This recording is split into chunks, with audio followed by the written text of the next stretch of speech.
Thank you very much. Please be seated. His Excellency, the President of the Federal Republic of Nigeria, President Bola Ahmed Tinubu, GCFR, we highly acknowledge your presence and is here represented by the Minister of Environment, Balarabe Abbas Lawal. Thank you very much for being here, sir. Please, a round of applause for His Excellency. Thank you. We'd like to warmly recognize the presence of the host ministry we're here gathered for, the Ministry of Water Resources and Sanitation, Engineer Professor Joseph Otsev. Please, a round of applause for the Minister of Water Resources and Sanitation. You're highly welcome, sir. We'd also like to recognize the presence of a partner ministry in progress, the Ministry of Livestock Development, E.D. Mukhtar Meha. Thank you so much for being here and well done to all the good work you're doing. We'd like to warmly recognize the presence of the Permanent Secretary of Ministry of Water Resources and Sanitation, Dr. Umo Bong Emanson, who is here represented by Engineer Christy Ode. Please, a round of applause for her. Thank you for being here. We'd also like to recognize the Permanent Secretary, Ministry of Women Affairs, Iman Suleiman Ibrahim, who is here represented by Mrs. Esuabana Nko Asanye. Please, a round of applause for her. Thank you for being here. We want to acknowledge the presence of the man who is driving a lot of remarkable initiative when we're talking hydrological services in Nigeria, the man who is changing the narrative and pushing for change, taking up innovative ideas that will bring about mitigating for climate resilient for Nigeria. Please, with a warm applause, let's acknowledge the presence of the Director General and the CEO, Nigeria Hydrological Services Agency, NIHSA, Umar Ibrahim Mohammed. Well done, well done. I'd like to warmly recognize Dr. Abdul Jalal Dambaba. He's the Director General, National Water Resources Institute. A warm welcome to you, sir. Thank you for being here. We want to warmly recognize the National Officer, World Meteorological Organization, Dr. Roland Abba. Thank you so much for being here. Please, a resounding applause for him.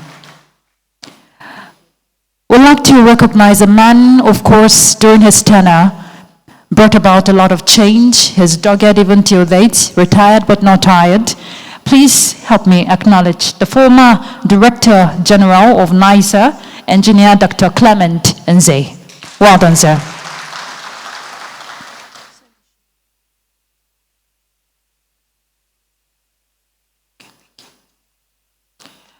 I'd like to recognize the presence also of another change maker for NIHSA, the former Acting Director General NIHSA, Dr. Ahmed Mobudi. Please, a round of applause for him. Thank you for being here.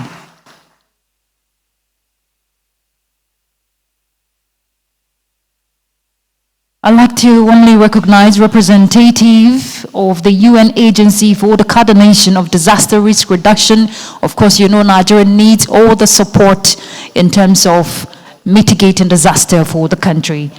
I'd like to recognize Muliro Mashauri. Thank you for, I hope I got your name correctly. Thank you for being here. And also from the same agency, but a program manager, Juliet Kisa. Thank you for being here. Thank you for what you do for Nigeria. We want to recognize representative of the Director General, Tinubu Support Group, Dr. Ambassador Regina Yabo. Thank you for being here.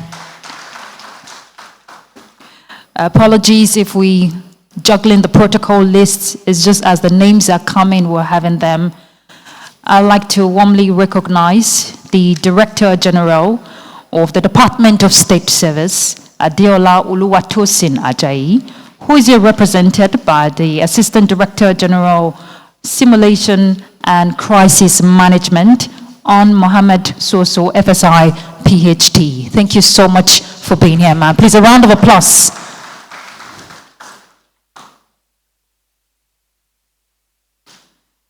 We know we have representative of the Chief of Army Staff and also the Chief of Defense Staff. I don't have your names, but we acknowledge your presence. Please, a resounding applause for the Chief of Army Staff, who is here ably represented, and the Chief of Defense Staff, who is also here ably represented. Thank you. Thank you for being here.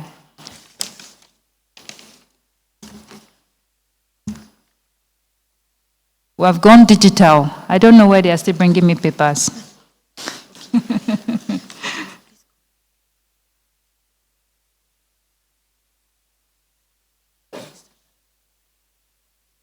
All right. We want to warmly recognize the Director General, CEO, NIMET, Professor Charles Anosike. Please, a round of applause for him. And the Acting Director General, FCT Emergency Management Department, Engineer Abdurrahman Mohammed. Please, a warm round of applause for him.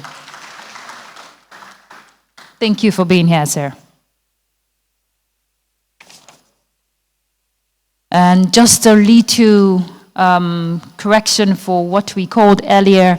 Once again, the Permanent Secretary of Women Affairs, Mrs. Eswa Bana Unko Asanye. That's the representative of the Permanent Secretary for Women Affairs. So once again, we acknowledge your presence. Please, a warm round of applause. Thank you for being here, ma'am. Thank you. Distinguished guests, Your Excellency, thank you for choosing to be part of this laudable cause. My name is Ruth Aguwele, a broadcaster with the Nigerian Television Authority, and it is my honor to be here in your midst, where we get to look at something very crucial for Nigeria again, the annual flood outlook. This is something stakeholders gather every year to talk about. And of course, before I go forward, let's put our hands together for NIHSA for the incredible job they have done this time around. Well done, NIHSA. Well done. Every year. Now, this annual flood look is not to create scare, but of course to position Nigeria on how to mitigate disaster. And I particularly like the theme for this year, smart water resources management, moving from oil to water-based economy. How do we get there? Especially for us as a nation in Nigeria where flooding is inevitable. And every year we see how livelihoods are cut short, communities ravaged by flood. And we're getting to that peak again. So this annual flood outlook, of course, is something that should position stakeholders to do the right thing in terms of preparedness, aligning themselves with responses towards mitigating disasters.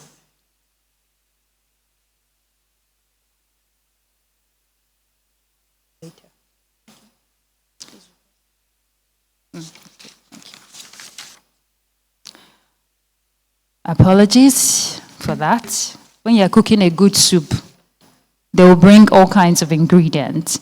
Now, if you recall, last year during the presentation of the annual flood outlook, we saw what NIHSA did, the initiatives they presented. I'm talking about the flood and drought dashboard, which we witnessed, the advanced hydrological modeling, interagency data collaboration, community-based seasonal forecasting. These are not just these were not just documented, but we saw initiatives being implemented. We saw the step, going forward, especially in the aspect of the National Flood Insurance Program. We saw the piloting in Kogi and, of course, Jigawa. I think NIHSA deserves another round of applause. Well done. And to all stakeholders today, as this presentation of the annual flood outlook will be unveiled, it is up to you to take the bold step. And beyond just the rhetorics, let us work towards positioning our country to be not just reactive, but of course, proactive. We've moved from the stage of being reactive, but proactive. And that's what the annual flood outlook is meant to do for us, to position Nigeria, because we must become and we must build communities that are resilient. At this point, I'd like to quickly welcome, for the welcome address, the Director General and CEO NIHSA, Umar Ibrahim Mohammed. Please, a warm round of applause for a man who is bringing laudable initiatives and changing the narrative beyond just the outlook of the flooding.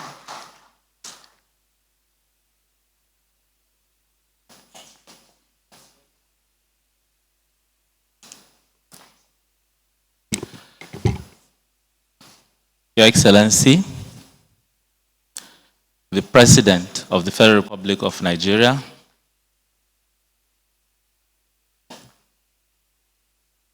the Honorable Minister of Water Resources and Sanitation, my boss, Honorable Minister of Livestock Development,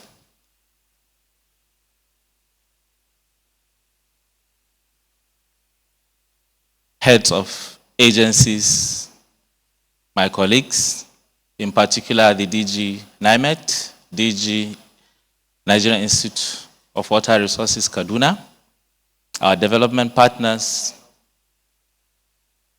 former DGs of NIHSA, my colleagues in NIHSA, friends of our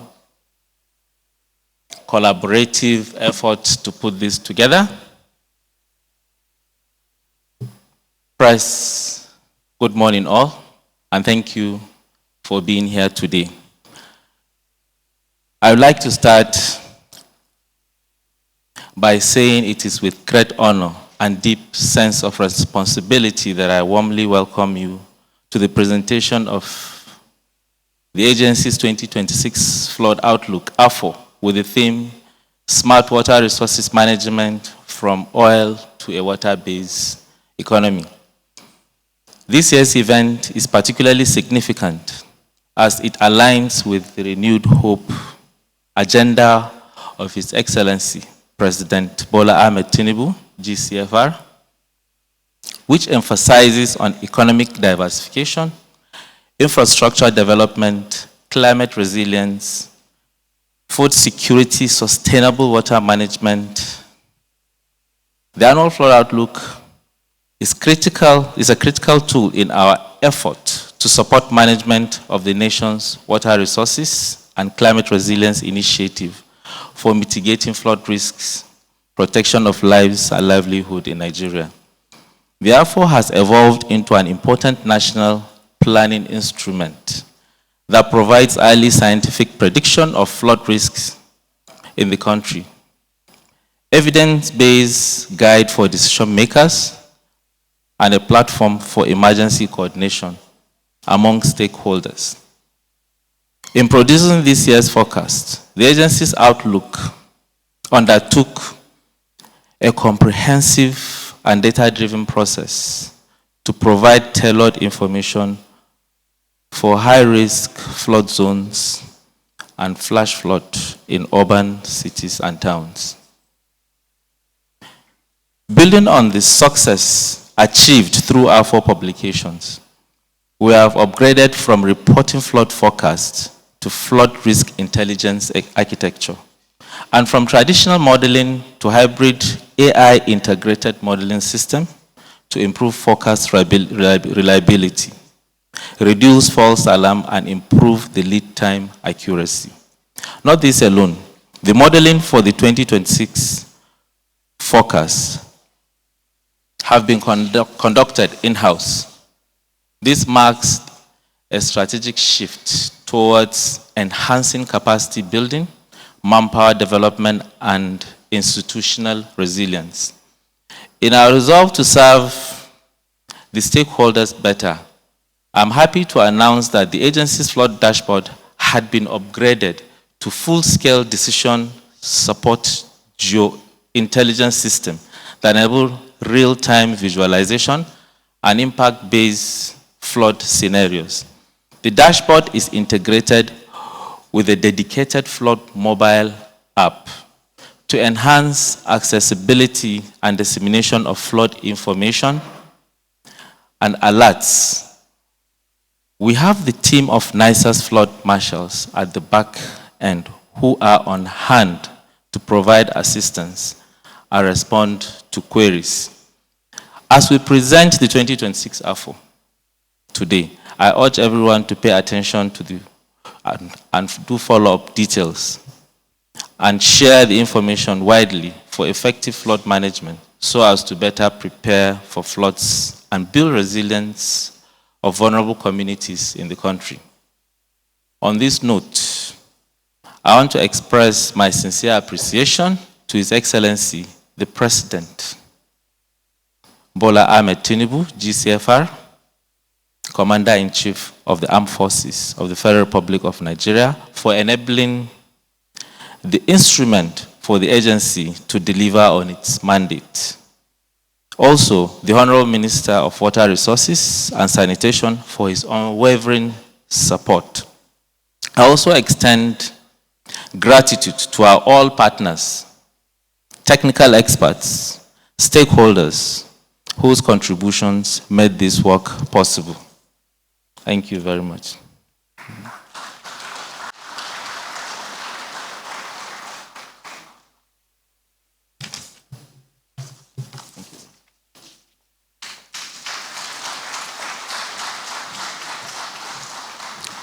Thank you for giving him another round of applause. Well done to NIHSA. Now that's for Umar Ibrahim Mohammed. The next round of applause will be for NIHSA. Please, another round of applause for NIHSA. He talked about the flood intelligence monitoring system. It's very crucial, especially at this time. And I remember the real-time monitoring system that was introduced and that NIHSA has been updating, showcasing real-time situation, location. I remember using it, to do an interview on the news. The statistics that was revealed, the schools, the location, real-time monitoring. Now that's the advancement we're talking about. If we can see it, if we can know beforehand, then of course we should be equipped as a nation for preparedness. Like I mentioned earlier, beyond being reactive, but proactive. Once again, another round of applause for NIHSA. And just before we call on our speakers for the goodwill messages, I'd like to just quickly, keep you abreast of the improvement in the AFO you're going to witness for today. Some of the initiatives that has been introduced for this year is from forecast reporting to risk intelligence architecture, from advanced modeling to hybrid AI integrated modeling improvement, from external support to full in-house modeling improvement, from dashboard launch to decision support to geo-intelligence system improvement, from discharge forecasting to hydraulic and impact modeling. And of course, forecasting shifts from hazards-based to impact-based modeling, and from general dissemination to digital early warning ecosystem. Now, these are some of the initiatives that has been introduced to the AFO this year. So please, another round of applause for NIHSA. At this point, distinguished guests, Your Excellencies, before we call on our first speaker for the goodwill message, I'd like to recognize the presence of the representative of the DG NEMA, Dr. Godwin Tepiko. Please, a round of applause. Thank you for being here. Thank you. Representing the able-dogged Director General of NEMA, Zubaida Umar. Thank you for being here. All right, distinguished guests, Your Excellencies, when the federal government, talking about His Excellency, the President of the Federal Republic of Nigeria, introduced livestock development, there were questions on why do we need it at this time? But he put a square hole or square peg, how do they say it, in a square hole? And we have seen a man who has been restless, moving from one border to the next, from one state to the next, pushing to change the narrative and give Nigeria a sense of belonging when it comes to livestock development, as it is practiced anywhere in the world. So please help me welcome, for the first goodwill message, the Minister of Livestock Development, Idi Mukhtar Meha, the man who never sleeps. Please, a resounding applause for him.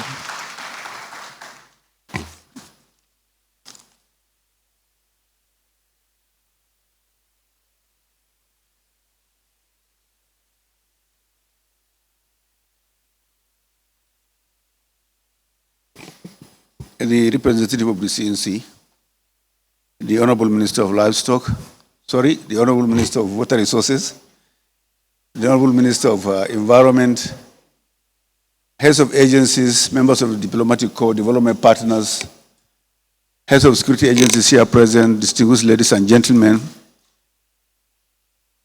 Today, we are here to witness, for me, from the livestock sector, probably one of the most important engagements. Let me start by saying this. Before King Idris of the United Kingdom of Libya was overthrown in 1969, they were prospecting for oil. When they told him they were looking for oil, he said, no, we needed water. When finally they hit oil, they were all jubilating all over the place.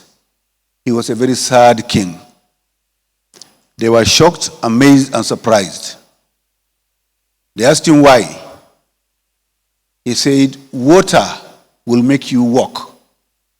Every citizen will be involved in one productive agriculture or the other, but oil will make you lazy.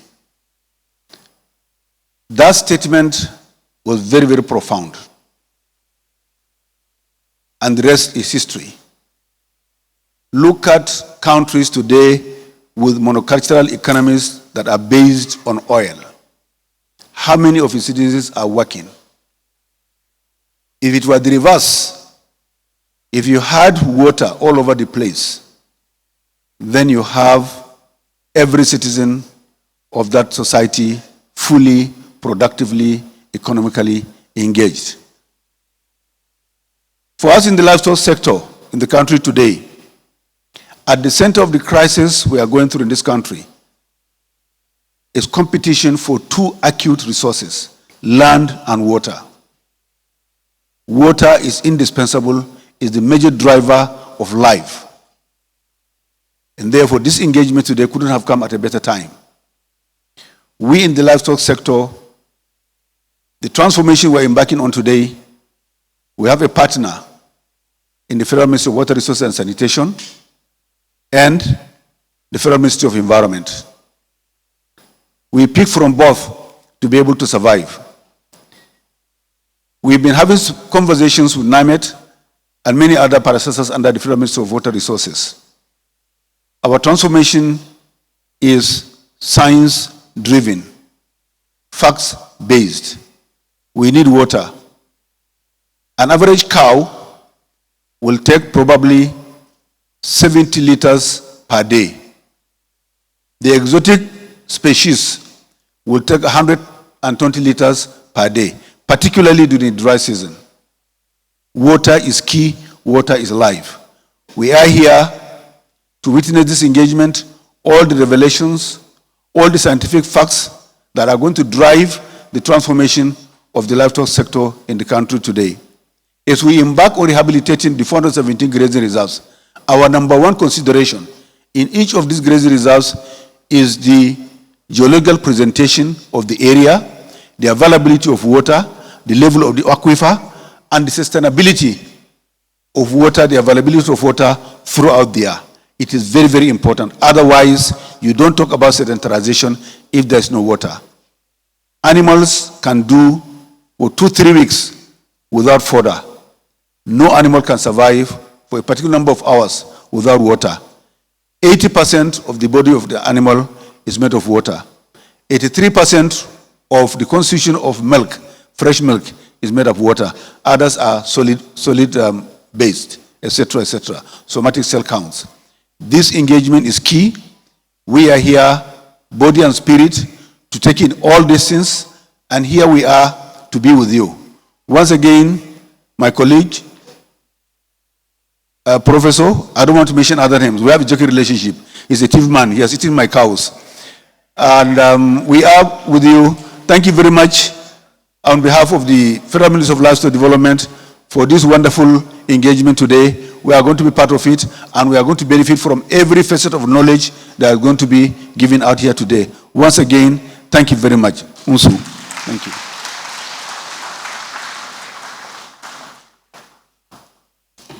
Thank you very much. Please, let's give him another round of applause.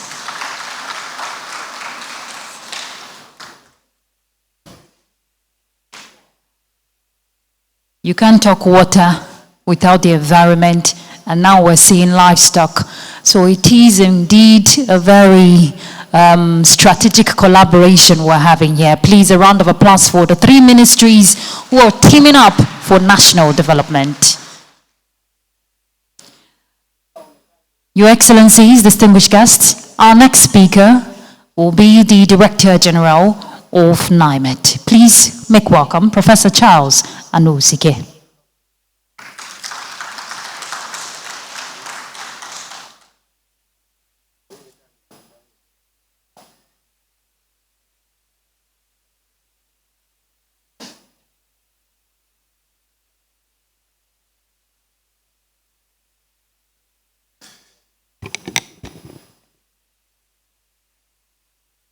Good morning, all.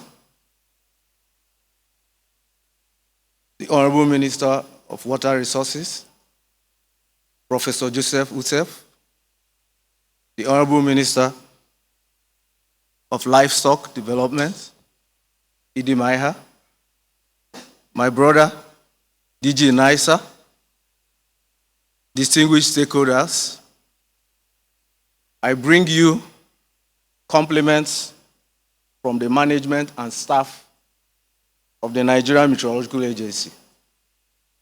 And I want to congratulate the Nigerian Hydrological Services Agency for the successful production of the 2026 Annual Flood Outlook, AFO, and for its public presentation today. One of the most notable manifestations of the extreme weather events, such as storms, rainfall, is the occurrence of flooding. The devastating effect of flooding is a challenge that developed and developing countries alike have struggled to control. However, the advent of early warning systems has presented the global community with a pathway to mitigate its impact and reduce losses. The Annual Flood Outlook by NIHSA is a good example of such early warning systems. As climate variability and change continue to intensify, the frequency of severity of extreme weather and flood events, the need for flood-related early warning information becomes more and more critical. I therefore must commend the leadership of NIHSA for sustaining the efforts to ensure that Nigerians across the country are protected by a timely and reliable flood outlook.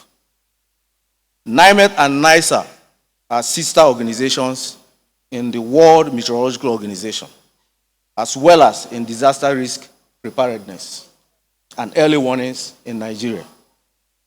NIMET understands and appreciates the efforts that must have gone into producing the forecasts and advisories that NIHSA is unveiling to the public today. Earlier in the year, Nigeria Meteorological Agency had the public presentation of its seasonal climate prediction, an early warning tool which outlined the onset and end of season, period of dry spells, little dry season, length of rainy season, and annual rainfall amount, among other elements. Over the years, NIMHSA has built a formidable partnership with NIHSA. This partnership is anchored on the need to deliver products and services that not only contribute to the economic development of our dear country, but also reduce the impact of weather and climate-related hazards to a bare minimum. Our SCP serves as an important input to the AFO. As partners, the agency was also part of the stakeholders who gathered to contribute towards the enrichment of the socio-economic implications of the 2026 AFO. The theme of this year's AFO public presentation, Smart Water Resources Management, Moving from Oil to Water-Based Economy, speaks directly to the urgent need for Nigeria to rethink its development trajectory by recognizing water not as a resource for survival, but as a strategic asset for economic diversification, resilience, and sustainable growth. Partnerships and collaborations are key to effective focus, communication, and dissemination, as well as in building climate-smart and sustainable development. The need for strengthened collaboration between our agencies becomes even more critical. NIMHSA remains committed to deepening this partnership through improved data sharing, innovations, capacity development, and harmonization of early warning systems in line with global framework such as the Early Warning for All Initiative and the National Framework for Climate Services. At NIMHSA, we will continue to work closely with NIHSA and other stakeholders to strengthen early warning systems, enhance climate resilience, and support Nigeria's transition towards a sustainable and diversified economy anchored on smart water resources management and improved weather and climate services. Once again, on behalf of Nigerian Meteorological Agency, I congratulate the DG of NIHSA, Umar Ibrahim Mohammed, the management and staff of NIHSA for the success of the 2026 Annual Flood Outlook presentation. Thank you, and God bless the Federal Republic of Nigeria.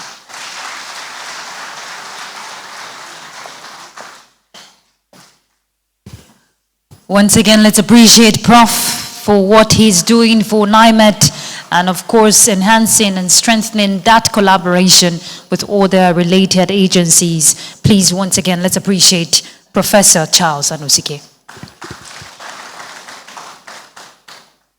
And you know, NIHSA cannot work without NIMHSA. They are twin brothers. They work hand in hand, so they're partners in progress. So please, let's appreciate NIHSA on one hand and NIMHSA on one other hand. So, applause, please. Thank you. All right, at this point, Your Excellency, distinguished guests, I'd like to quickly recognize some dignitaries who joined us. I'd like to welcome senior disaster risk management staff from the World Bank. It was written as Mr. Francis. So, Mr. Francis, thank you for being here from the World Bank. Please appreciate the World Bank for support here. Let's applaud. Let's put our hands together for that applause for Mr. Francis. Let's also acknowledge JIT Matrix Limited. They're one of the partners in progress. Please appreciate JIT Matrix Limited. A round of applause for them. And then Nigeria Town Planners Registration Council.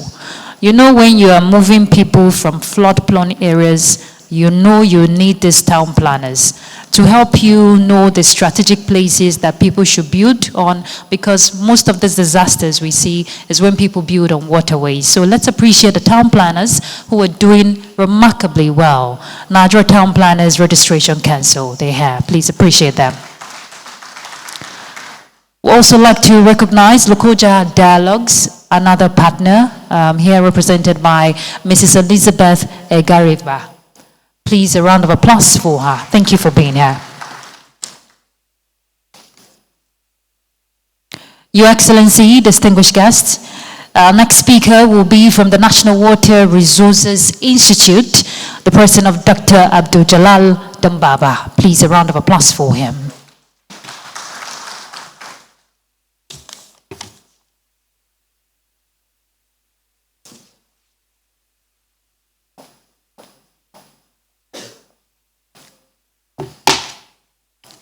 Your Excellency, the President of the Federal Republic of Nigeria, ably represented by my elder brother, the Minister of Environment,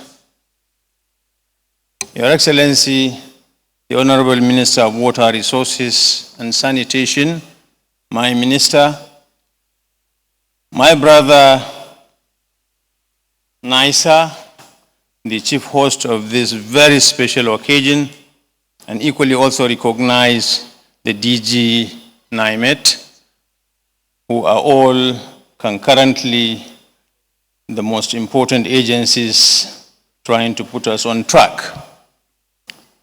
Your Excellency, the Honorable Minister of Livestock Development, as a matter of fact, with your coming here to discuss water, I wouldn't have the need necessary to come and say anything. But it seems we are going on the same pedestal. When you came, you pointed at my Honorable Minister.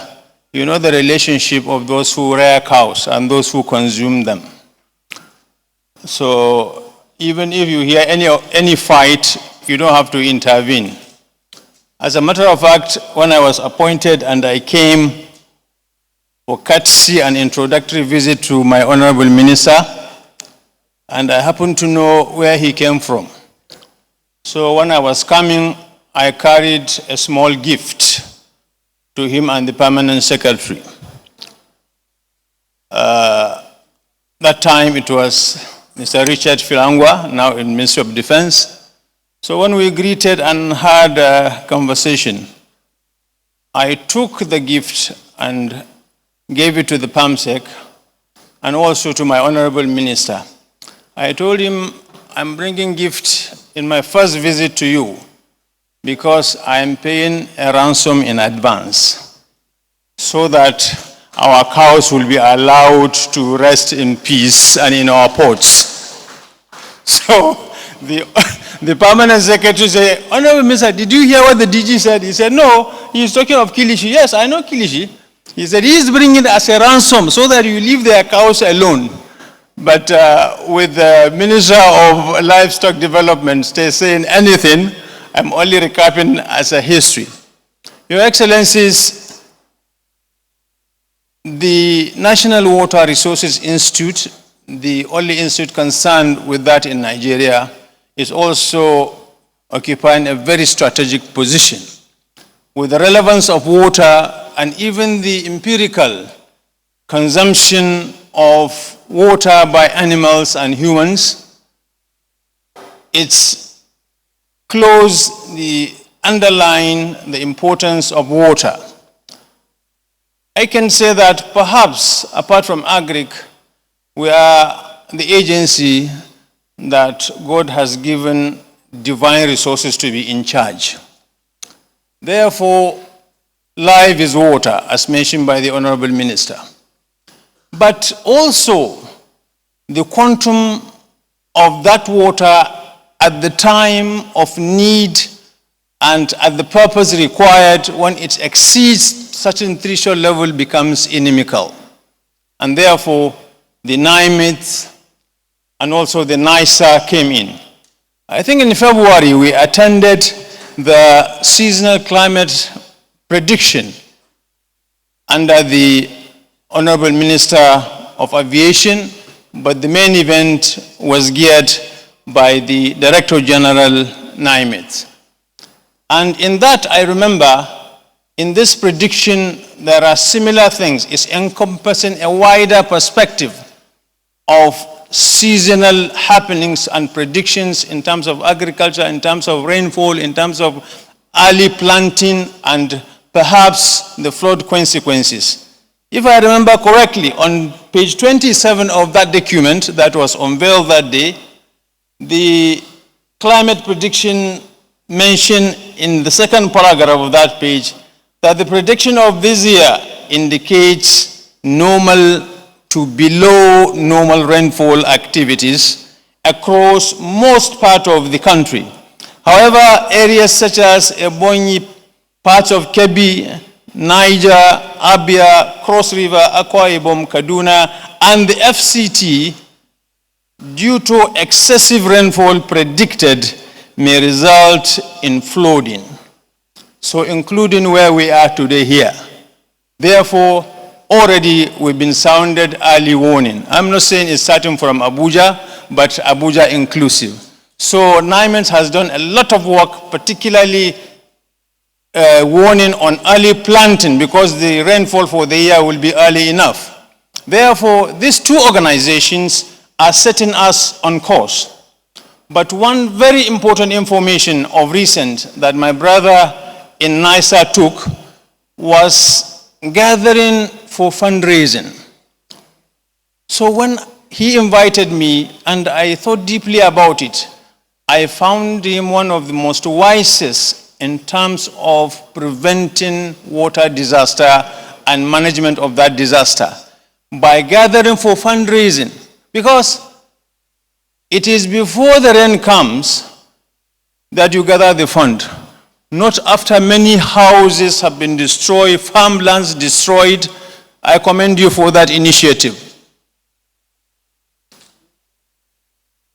Secondly, we at the National Water Resources Institute were occupying strategic position, and in fact, we are still on a proposal trying to link up water resources, agriculture, and livestock development. You know, these things, particularly the agriculture and livestock, are always appearing to be, there is a confluence of conflict. But we would want a situation from the Water Resources Institute. We are on our way trying to predict and to ensure that there is a confluence of peace, whereby we are carrying out a survey to suggest, particularly to the Ministry of Livestock, the systematic shifting of livestock rearing going concurrently with the seasonal changes, particularly in northern Nigeria, such that advocacy can influence the movement of livestock from particular region of Nigeria to another region as the season progresses, and also to avoid the frequent conflict between farmers and the cattle rearers. We believe all of us need one another. But if we stagger the timeline of activities of various organizations and this very relevant part of the economy with water resources at the center, I think we'll be able to work out modalities in such that we will recommend certain movement, livestock, and especially irrigation farming at particular part of the season that will suggest that this area, the livestock moves during this season and they can remain in this area during this season. All this together will continue to harness peaceful coexistence, also to enable us to minimize and mitigate against the water disaster. We at the Water Resource Institute will continue to do research and all the possibilities that will bring everlasting peace in our entire integrated community that is related to water. Thank you very much.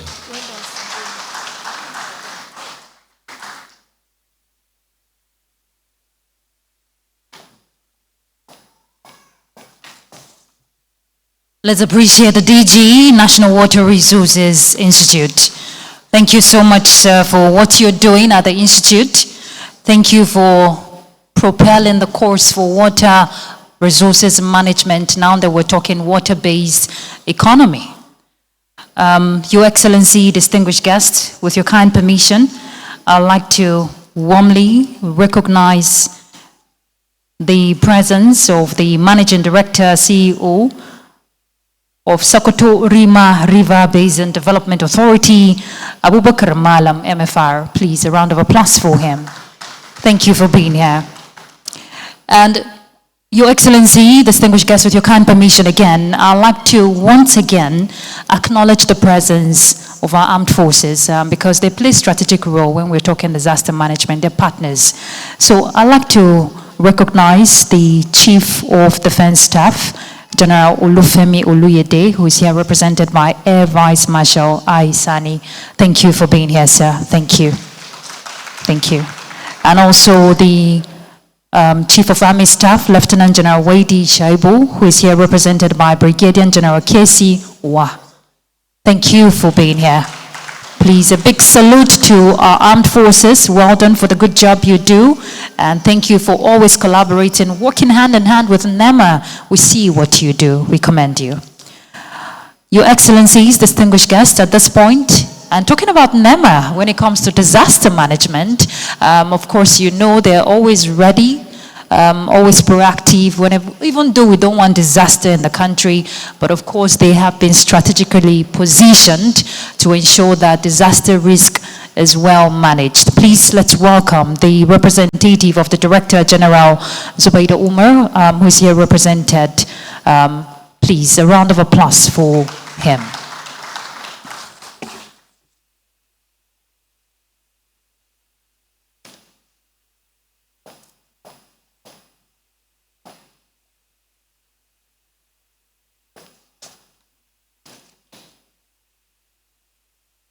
The President and Commander-in-Chief of the Armed Forces of the Federal Republic of Nigeria, ably represented by the Honorable Minister for Environment, the Honorable Minister of Water Resources, the DG NIHSA, DG NIMET, heads of MDAs here present, heads of service chiefs here present, our development partners, distinguished participants, members of the press, ladies and gentlemen. My name is Dr. Godwin Tepiko. I represent the Director General, National Emergency Management Agency, Mrs. Zubaida Umar, who could not be here personally. She is on another engagement and had asked me to represent her. Good morning, everybody. I read her goodwill message. It is a pleasure to join you at the presentation of the 2026 Annual Flood Outlook. I commend NIHSA for its continued commitment to providing timely and reliable forecasts that are essential for protecting lives and national assets. Flooding remains a major threat to Nigeria, affecting communities, livelihoods, and infrastructure every year. This outlook is not just a technical report, it is a critical tool for planning and preparedness. The predictions across the 774 local government areas clearly show the need for early action and coordinated response at all levels. At NEMA, we remain committed to ensuring that early warnings lead to early action. We are working closely with state and local authorities to strengthen preparedness and response mechanisms. However, disaster risk management is a shared responsibility, and success depends on the active involvement of government, communities, and stakeholders. I want to emphasize that information alone is not enough.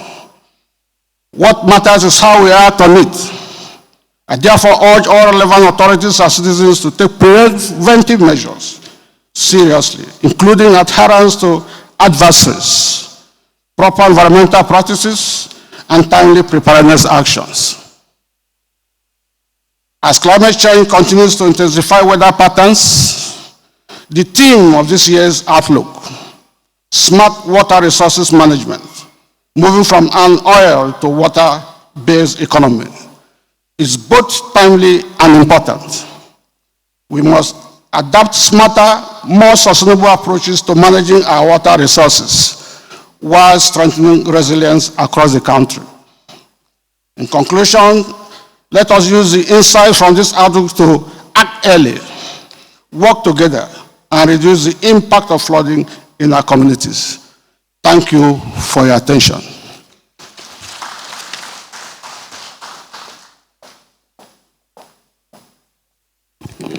Thank you very much, the Director General, NEMA, represented by Dr. Godwin Tepico. Please, once again, let's appreciate NEMA for all the work they do in terms of emergency responses and mitigating disasters. Please, a round of applause for NEMA. Because when these floods come, NEMA will be the #1 go-to persons. All right.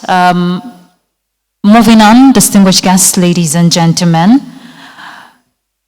You know, in March 23rd, the world observed the World Meteorological Day, and the theme was Observing Today, Protecting Tomorrow. I particularly love the theme because if we don't observe our today, how do we protect our tomorrow? And it's good to know that the World Meteorological Agency, organization rather, is, you know, working hand in hand with Nigeria in the aspect of climate data management, effective climate data management.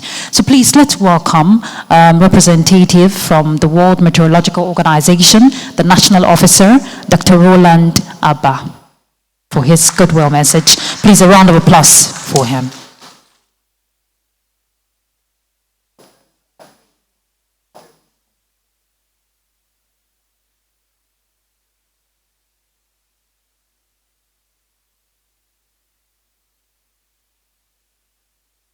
We have a very knowledgeable MC. His Excellency, the President, Commander-in-Chief of the Armed Forces, Bola Ahmed Tinubu, ably represented by the Minister of Environment, Balarabe Abbas, the Honorable Minister of Water Resources and Sanitation, my elder brother, Engineer Professor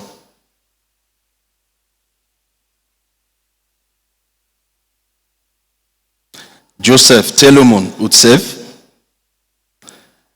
the Minister of Livestock Development, the DG of NIHSA, the DG of NIMET, my colleagues from the development partners, the UNDRR, World Bank, other DGs here present, ladies and gentlemen.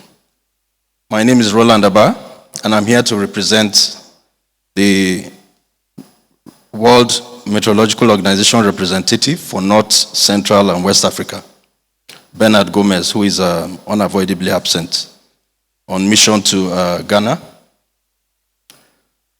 And he has asked me to come and deliver this goodwill message. It is an honor to join you today on behalf of the World Meteorological Organization at the public release of Nigeria's 2026 annual flood outlook with the theme Smart Water Resources Management, moving from an oil water-based economy. Moving from an oil to a water-based economy. I think the essence of everything that is being said here is that water is life, and that too much water or too little of it can be very harmful to us. And so where we have too much water, we need to think about innovating to store and manage it properly. And then where we have too little, we need to innovate to optimize its availability. This important event reflects Nigeria's continued leadership in strengthening preparedness, safeguarding communities, and advancing evidence-based decision-making in the face of increasing climate variability. I wish to, on this note, profoundly thank the Honorable Minister of Water Resources and Sanitation again, Engineer Professor Joseph Telomun Utsev, for being a pillar of support to NIHSA and the annual flood outlook. Your exemplary leadership style is worthy of emulation. Please, can we give him a hand of applause? Excellencies, ladies and gentlemen, flood remains one of the most devastating natural hazards globally, and Nigeria is no exception, with significant deaths and economic losses annually. Floods are not only a risk to be managed, but they are also a resource to be understood. When water is properly governed, it is one of the most powerful drivers of sustainable development. Therefore, the theme of this event presents an opportunity to reframe how we think about water. As climate change reshapes hydrological cycles, countries around the world are planning strategically and leveraging on technology for the sustainable management of water resources. A water-based economy aligns with the blue, brown, green, and circular economy of the Renewed Hope Agenda, SDG 6, ECOWAS Climate Strategy, the AU Water Vision 2063, and the Sendai Framework for Disaster Risk Reduction. It is one that recognizes water as a strategic asset that supports agriculture, energy, industry, ecosystems, transport, and public health. It is an economy where water is managed smartly, equitably, and sustainably to unlock growth while reducing risk. This is where institutions like NIHSA play a critical role. Fortunately, NIHSA, under the leadership of architect Umar Ibrahim Mohammed, has taken up this vision. Through innovation to improve the annual flood outlook, Nigeria has strengthened its capacity to anticipate and respond to hydrological extremes more effectively. NIHSA has also established a digital hydrological information system to provide data intelligence for science-based early warning systems that can provide actionable information that enables governments at all levels, communities, and businesses to prepare well in advance. But despite these achievements, NIHSA requires partnership and private sector investment to provide adequate support to the smart water resource management ambition. WMO will continue to support NIHSA through global frameworks to promote integrated water resource management, strengthened observing systems, and enhanced forecasting capabilities. Through initiatives such as the United Nations Early Warnings for All, WMO is working to ensure that every person, everywhere, is protected by timely and reliable early warning systems. Under the leadership of the DG of NIHSA, WMO is collaborating with them to strengthen early warning systems in Liberia. Nigeria has an opportunity to export its capacity building potential in this area of weather, climate, and water observations to other countries in the region through the WMO cooperative framework, and also by including these experts in the Nigerian Technical Aid Corps Global Volunteer Program. In closing, let me commend NIHSA for its continued leadership and dedication. The 2026 Annual Flood Outlook is a tool for planning, action, and a symbol of progress towards smarter water management, stronger resilience, and a future where water is not only a resource of risk, but a cornerstone of prosperity. I thank you all for listening.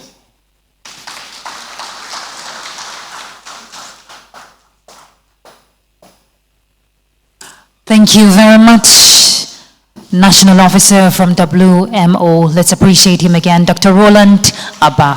Thank you. Thank you for the support you also given to NIHSA and Nigeria as a whole. Your Excellency, distinguished guests, I'd like to quickly recognize more persons who have joined us, with your kind permission, of course. The former Director General, NIHSA, Pastor Moses Beckley. Thank you for being here. And then the MD Opera Benue River Basin, Dr. Mahmoud Sanusi Mohammed. Thank you very much for being here.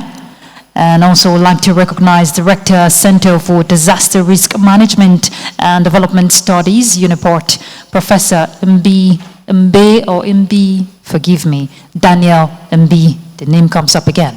Thank you for being here.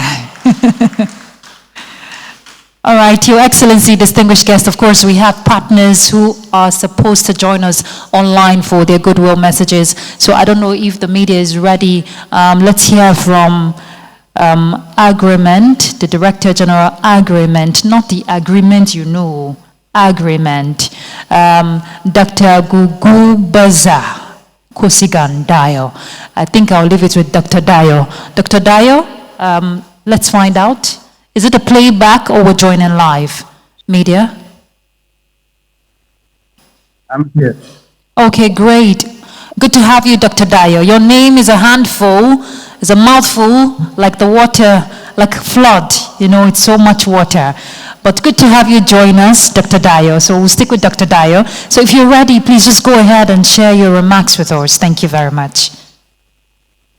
Okay. Thank you very much.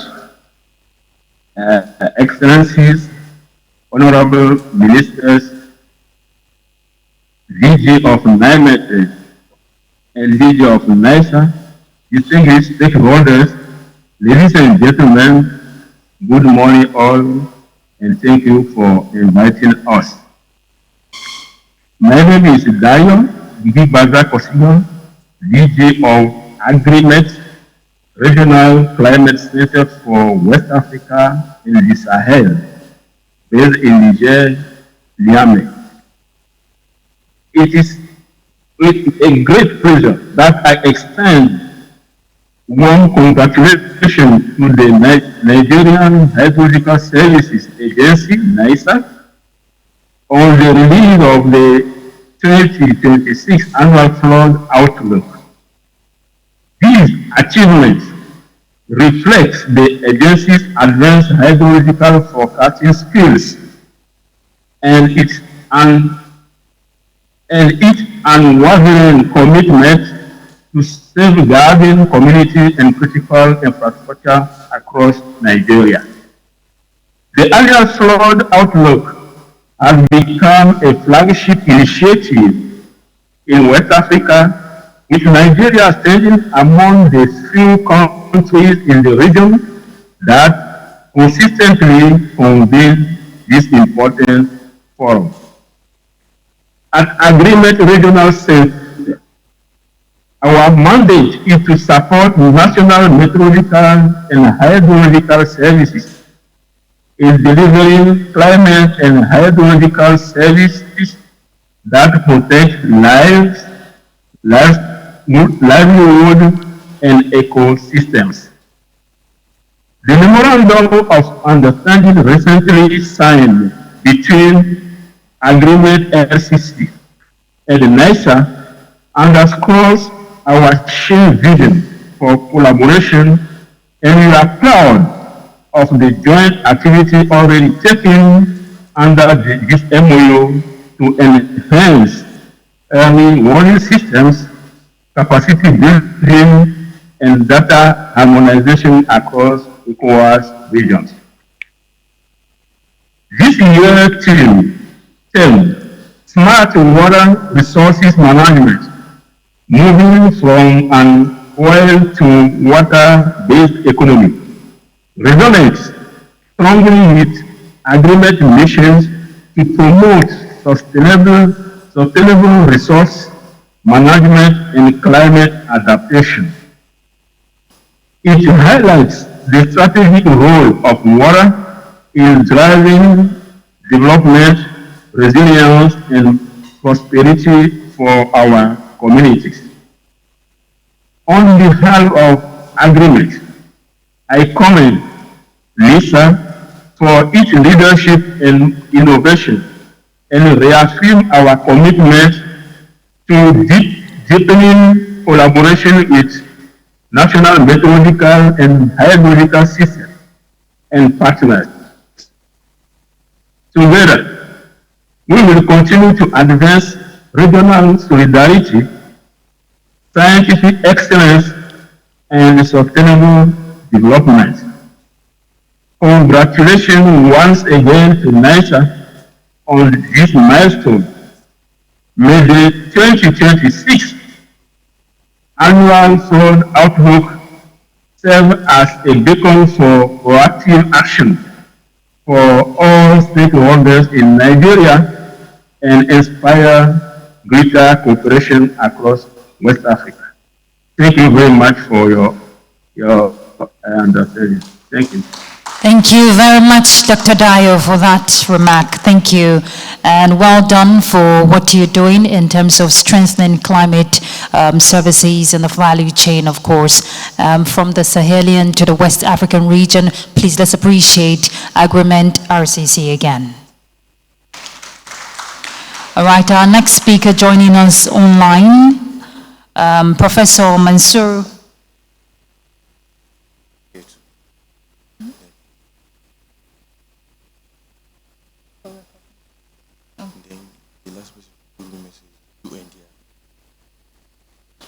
All right, Your Excellency, distinguished guests, another goodwill remark from ECOWAS Early Warning Systems. He's an early warning systems expert. He'll be joining us online, Professor Mansour Matazo. Prof, if you're ready, please, let's get your remarks.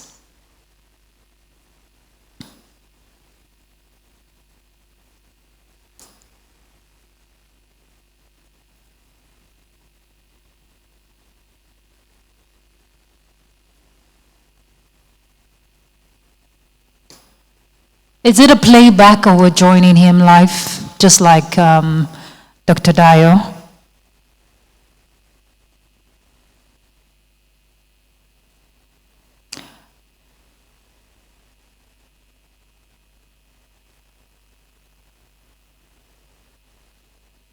Okay. All right, so made to understand Prof is not ready. Of course, if we can get that before we move away from the goodwill messages, we'll definitely connect with Prof. But in the meantime, let's welcome representative from UN Agency for the Coordination of Disaster Risk Reduction, Muliro Mashari. Please, a round of applause for them.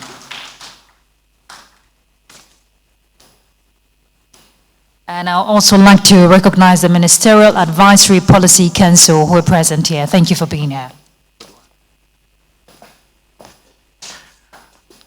Good morning. Excellencies, ministers, you'll allow me to stand on existing protocol so that I can spare more time for other colleagues who will have their goodwill messages to deliver.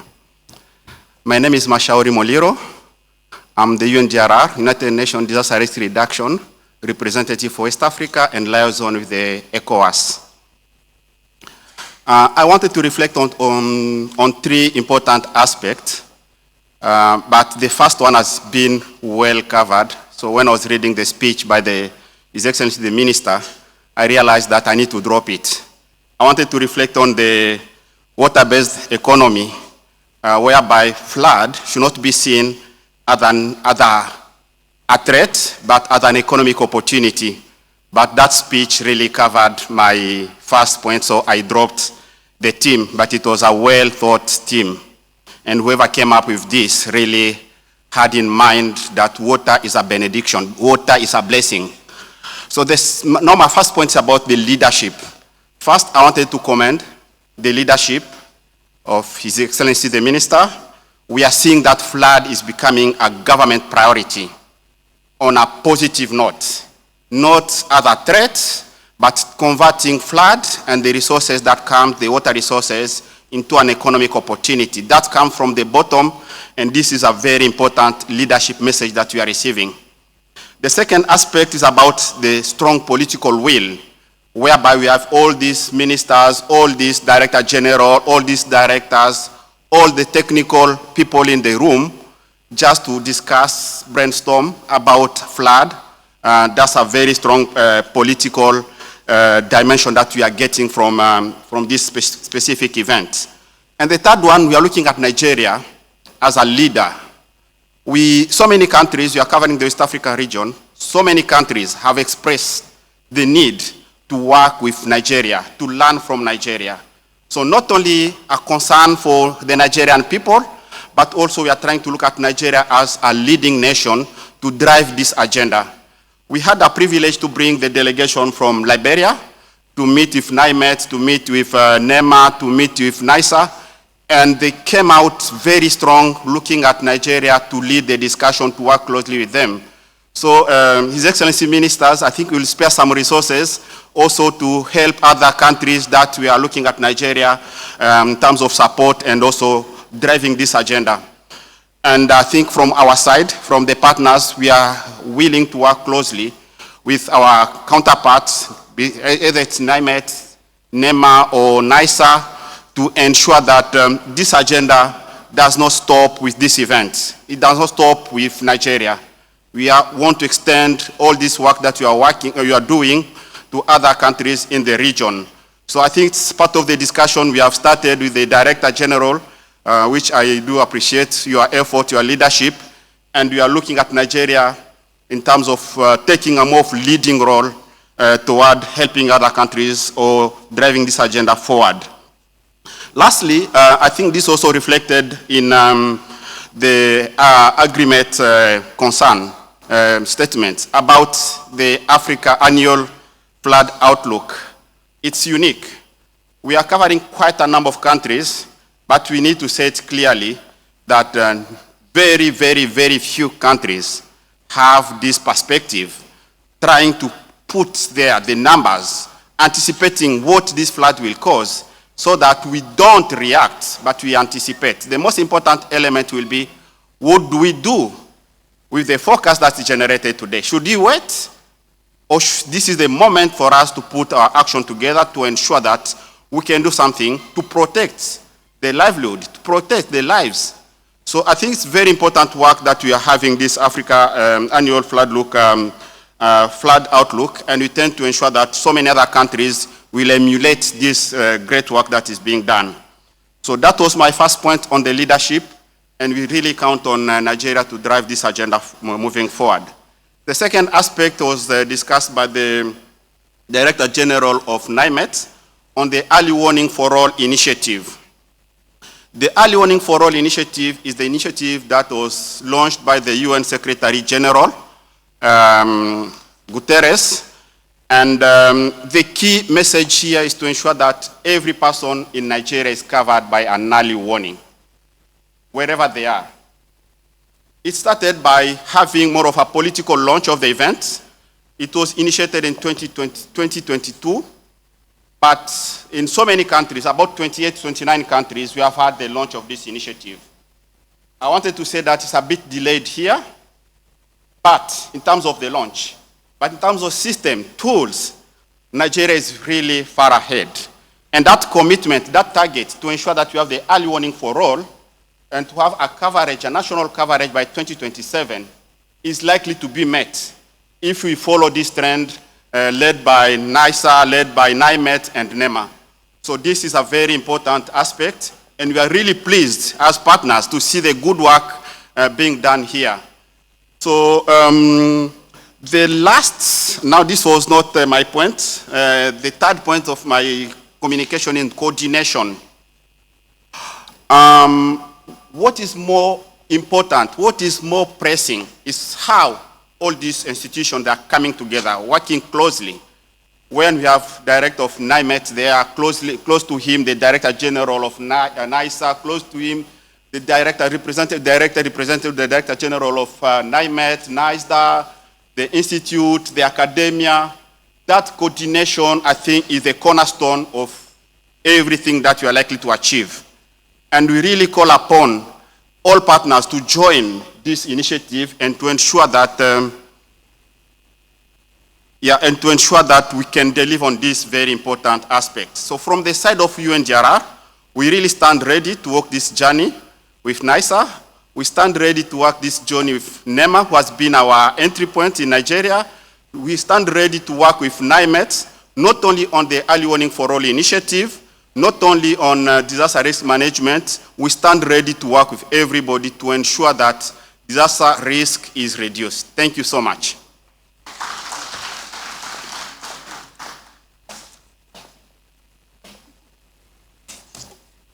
Thank you very much, the National Officer, representing UN Agency for the Coordination of Disaster Risk Reduction.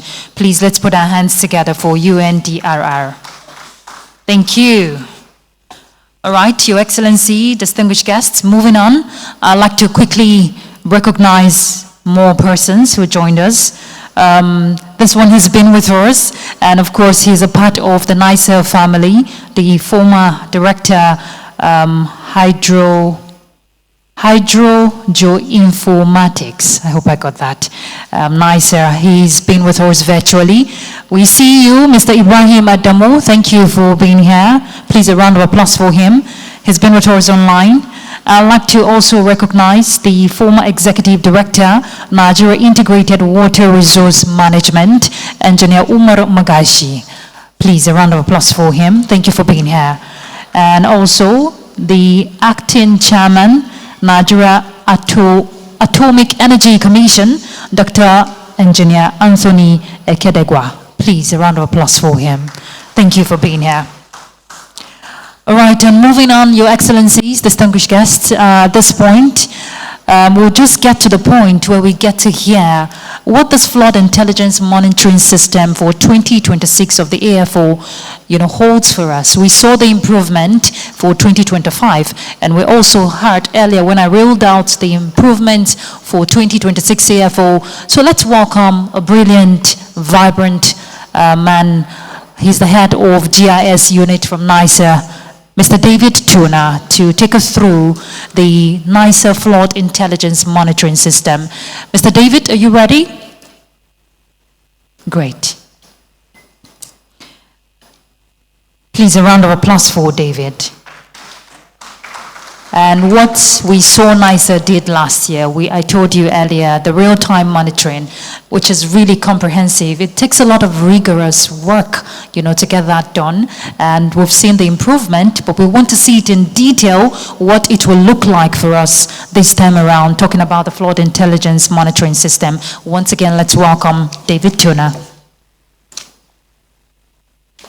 Thank you so much. Ruth, you're going to permit me to use the mic I am operating on. Your Excellency, distinguished guests, permit me to stand on the already established protocol. Today, we are going to be presenting on the screen a mobile application that has been developed regarding flood.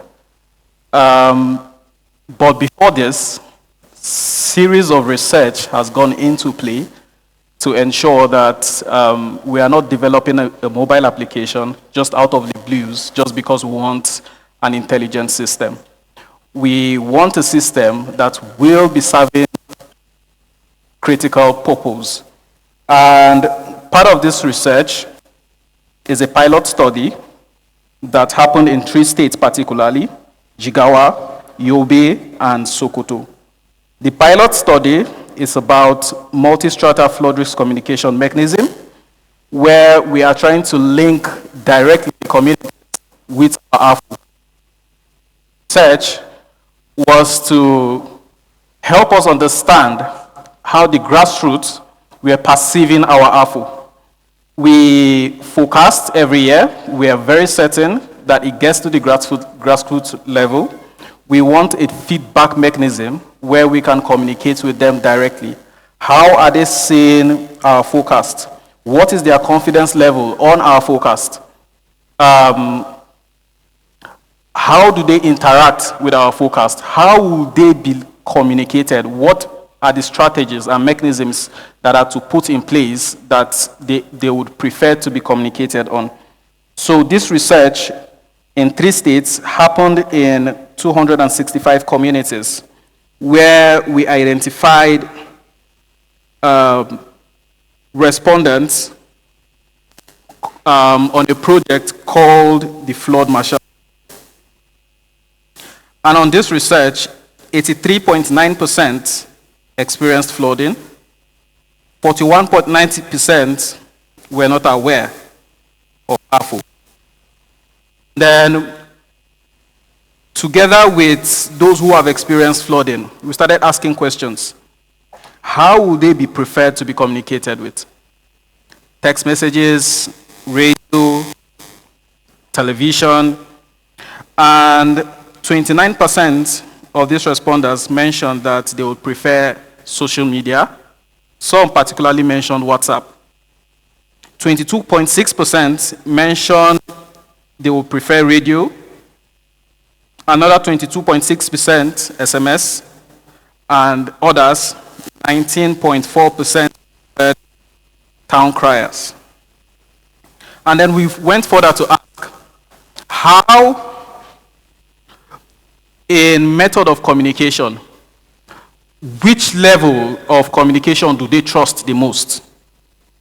Because sometimes you might mention that certain areas will be flooding, and I'm sure our stakeholders here present will get to understand that some of these communities would barely want to move from their households. So questions arise, how would they want to be communicated? 35.5% mentioned that they would prefer their traditional rulers announcing this. 25.8% mentioned religious leaders. 22.6% agricultural extension workers.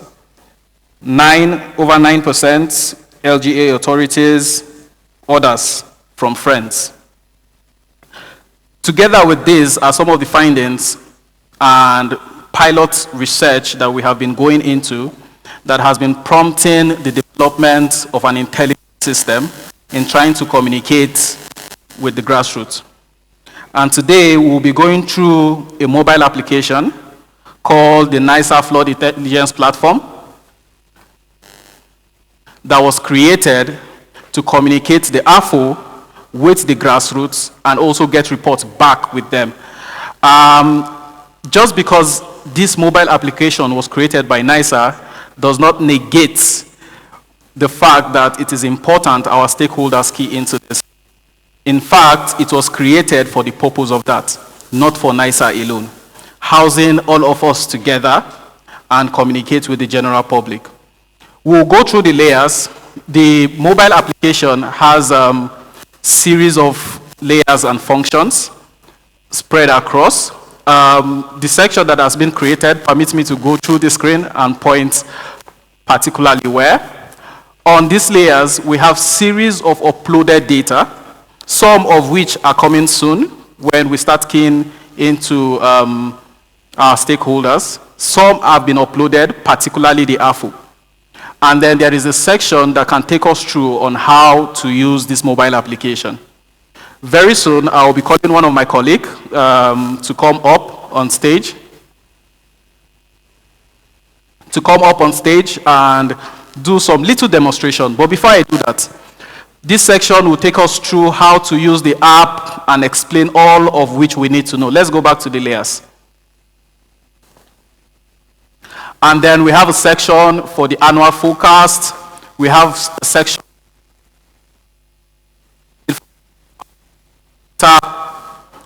we have information about weekly forecast. Your Excellency, sir,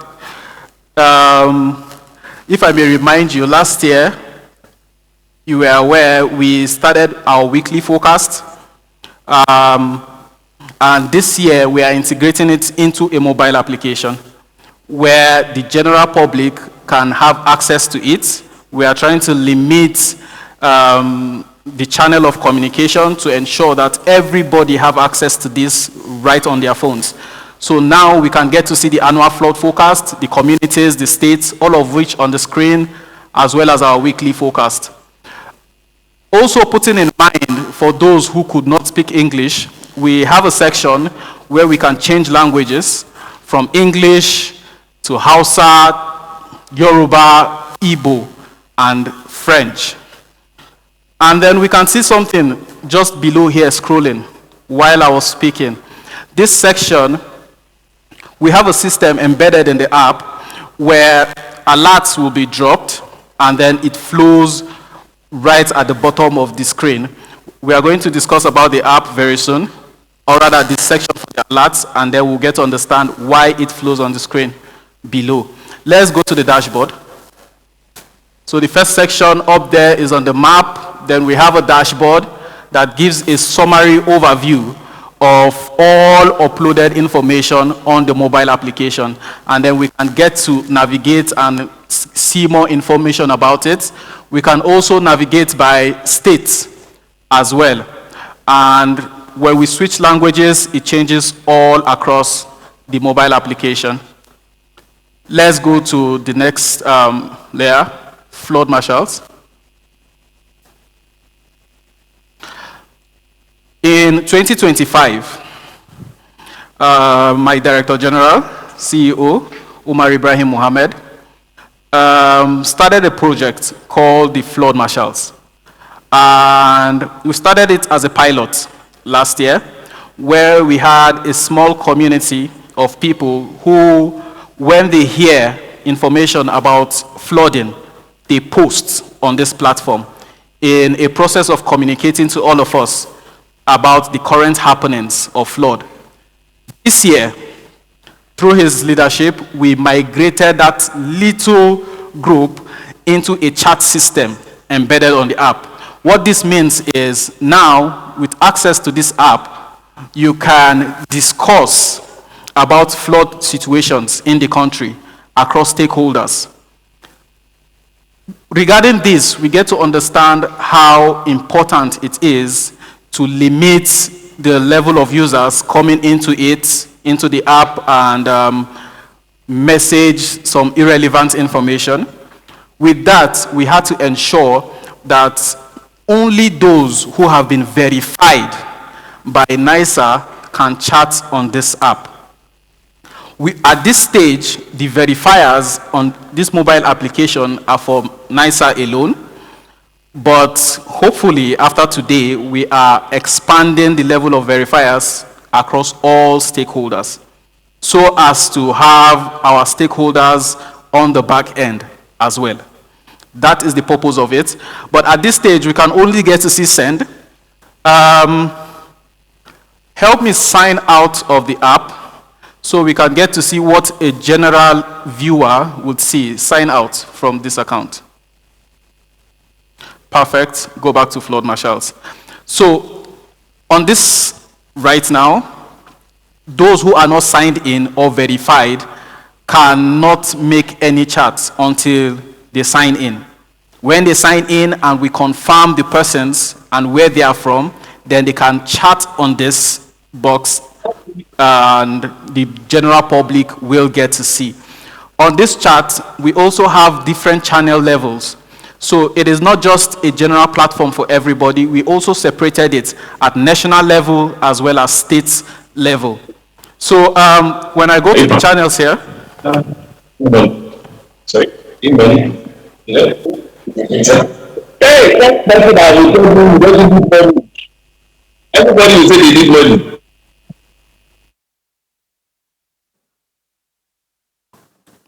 Are we together now? Apologize for that. That is not from the app, please. So on the national level and the state level, click on the state level or state channels.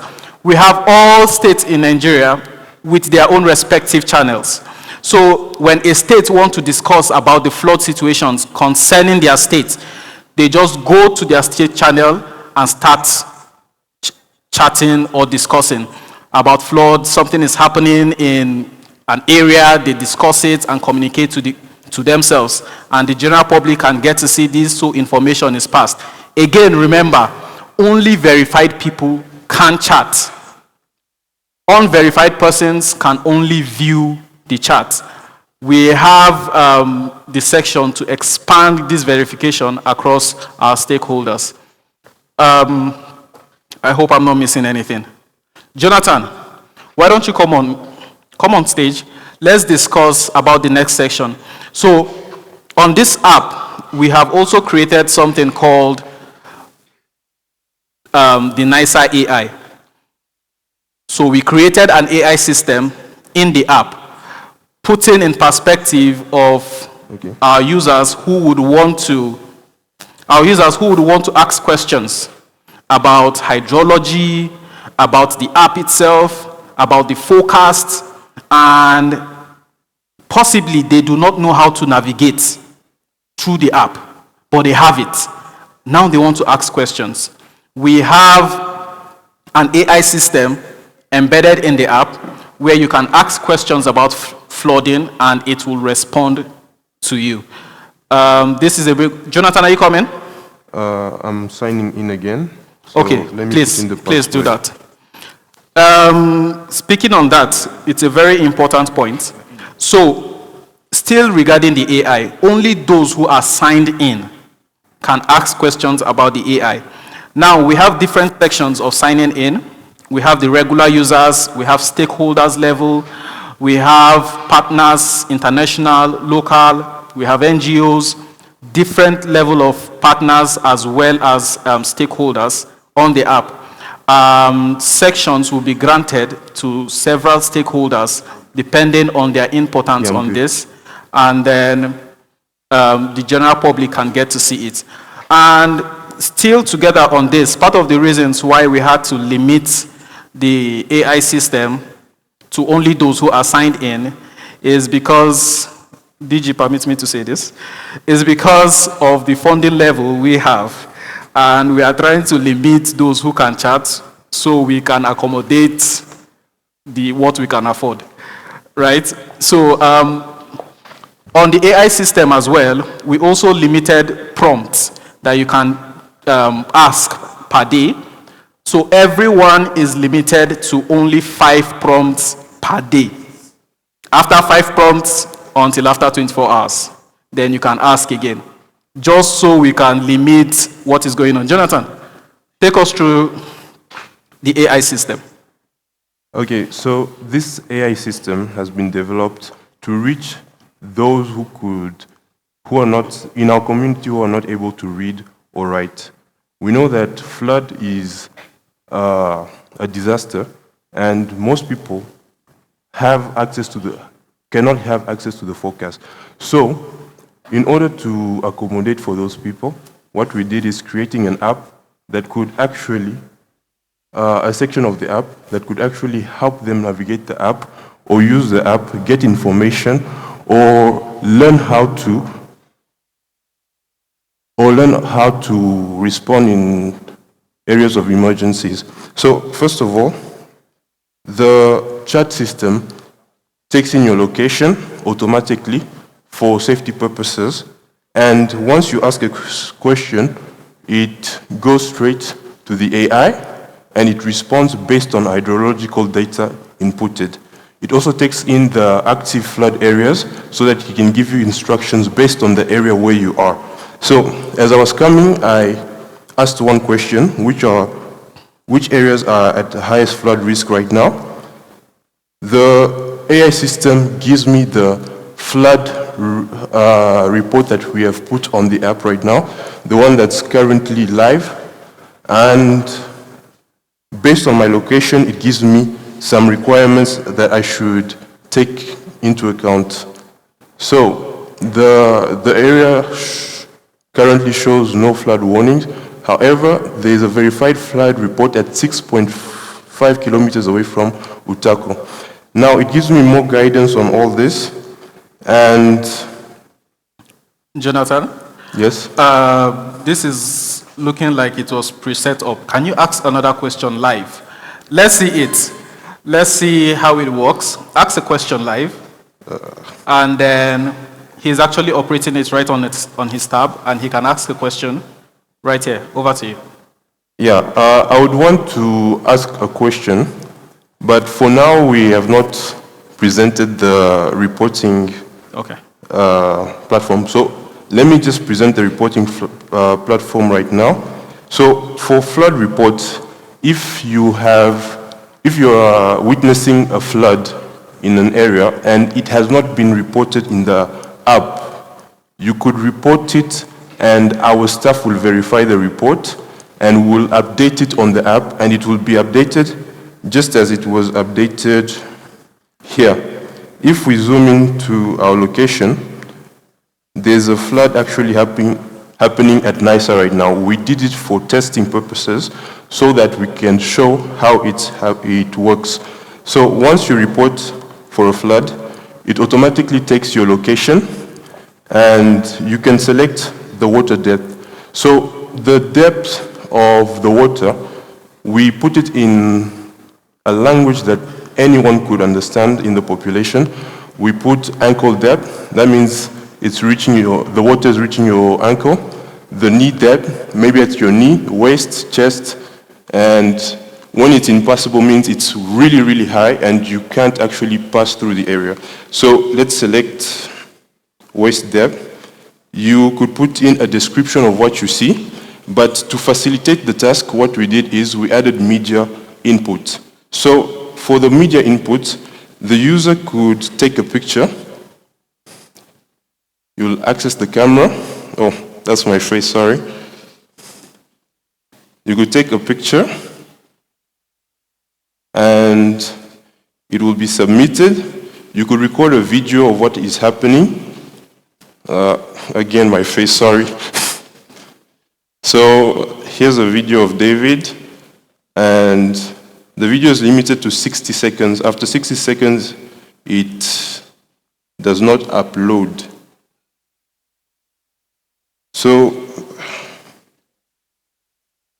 once you've taken the video, the flood will be reported. This update has made it so that once you take the video, in case of emergency, it just sends the video, or it keeps it on your device, and once your device gets network, it will automatically send. So in the chat box, what we did is, if the AI system detects that you are in a distress situation, it will send you to the report section. But before it sends you to the report section, what it does, it takes the audio you sent and sends it to our staff and marks it as an emergency, telling the staff that there's someone in distress at this location specifically. So here's another question we could ask.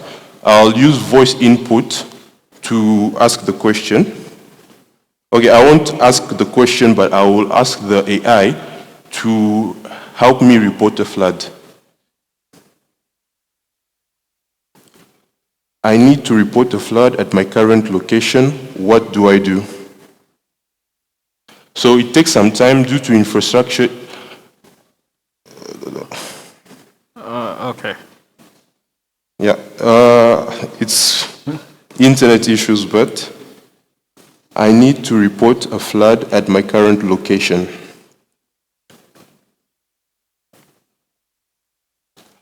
So, due to infrastructure limitations, the AI will be kind of slow, but it will give you a response and it's responsive to the app.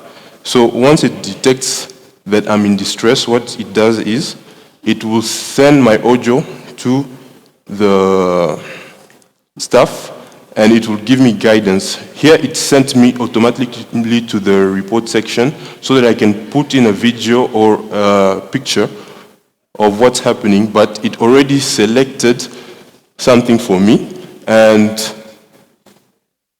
I can take a video or a picture and report the flood, but we are not doing that for now. The AI system is also supported in other languages. It could support Hausa, Igbo, Yoruba, and French. So the model will automatically translate, will input the prompt to the AI model and will respond in your language of prompting. So for purposes of time, when the app will be available to the public, you could test in your various languages, and if there's any issue, you should report, and we will make sure the AI can properly respond to your languages and respond in a way that we will understand or speak to you. Thank you for the time. Thank you so much, Jonathan. A round of applause for him. Thank you.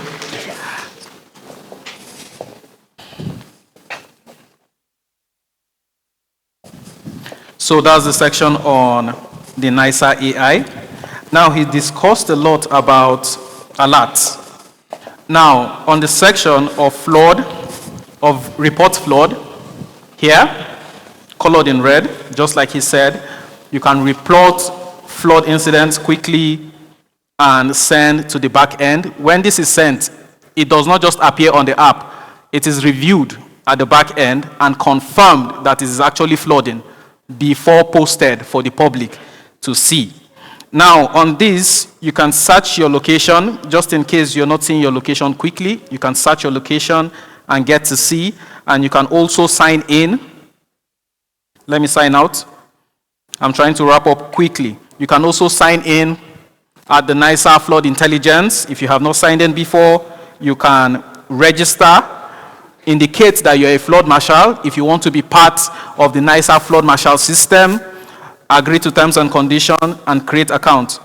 Just in case you don't want to sign in, you can use the account as guest, but with limited information. You cannot impute any information into the app system, neither can you extract. But you can use the app as a guest, get to see locations that are being flooded, and be advised. Thank you so much. We are going to wrap this up. If you want to have access to the app, you can go on the NIHSA website. It is available on www.nihsa.gov.ng. Thank you so much, Your Excellency. Thank you, everyone. Thank you very much, David Tuna. Please let's appreciate David once again. And our AI man who came up, thank you for that demonstration. And what this whole improvement or the intelligence, the flood intelligence monitoring system, will do is the fact that it will reduce false alarms, and of course accuracy is very key, especially with the AI integrated modeling that we've seen. And that just goes to show that Nigeria is actually on that leap to, harnessing that water-based economy we're talking about. All right, moving on. Your Excellency, distinguished guests, we have one more goodwill message, and I bet you that will be the last, I hope. Mr. Walter Bamidele Olatunji, he's the Director General, Niger Basin Authority. Niger Basin Authority, I beg your pardon.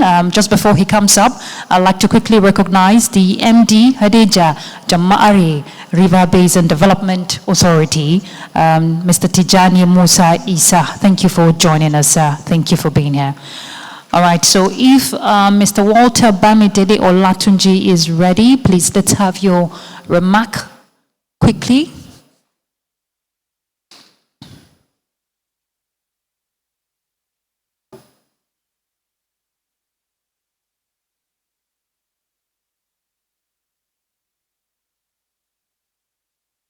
Is he ready?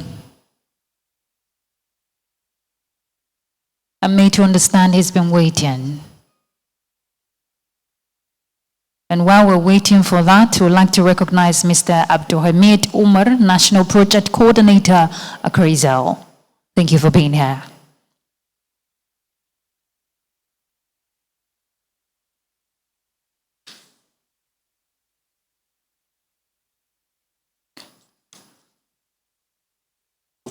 Mr. Walter Bamidele Olatunji,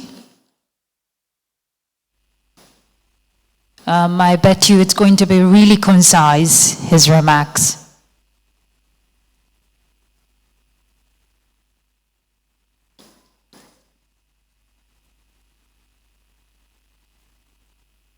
All right, we'll just skip that. Apologies, Mr. Walter, we can connect to you, but I know you're here with us in spirit. All right, moving on. Of course, under the renewed hope agenda of His Excellency, the President of the Federal Republic of Nigeria, when you're talking safe water, sanitation, hygiene services, improvement, we're seeing changes, we're seeing improvement. And of course, under the leadership of the man who is, implementing new project initiatives to ensure that Nigeria is at the verge of progress, national development. Mr. Bamidele, apologies, we've skipped your part because of time. We do acknowledge that you're with us, and we sincerely apologize. But if His Excellency and the dignitaries here will, okay, Mr. Bamidele, apologies, please. Our sincere apologies. Our sincere apologies. We're waiting for you, and we couldn't connect. We'll just have to move on. Thank you for being with us. Thank you. All right, and under his watch, the Sustainable Power and Irrigation, talking about the SPIN project, kicked off. Please help me welcome for his keynote address the Honorable Minister of Water Resources and Sanitation, Professor Joseph Otsev, FNSE, FNICE. Please, more resounding applause as he makes his way, a man who is walking the talk of the renewed hope agenda.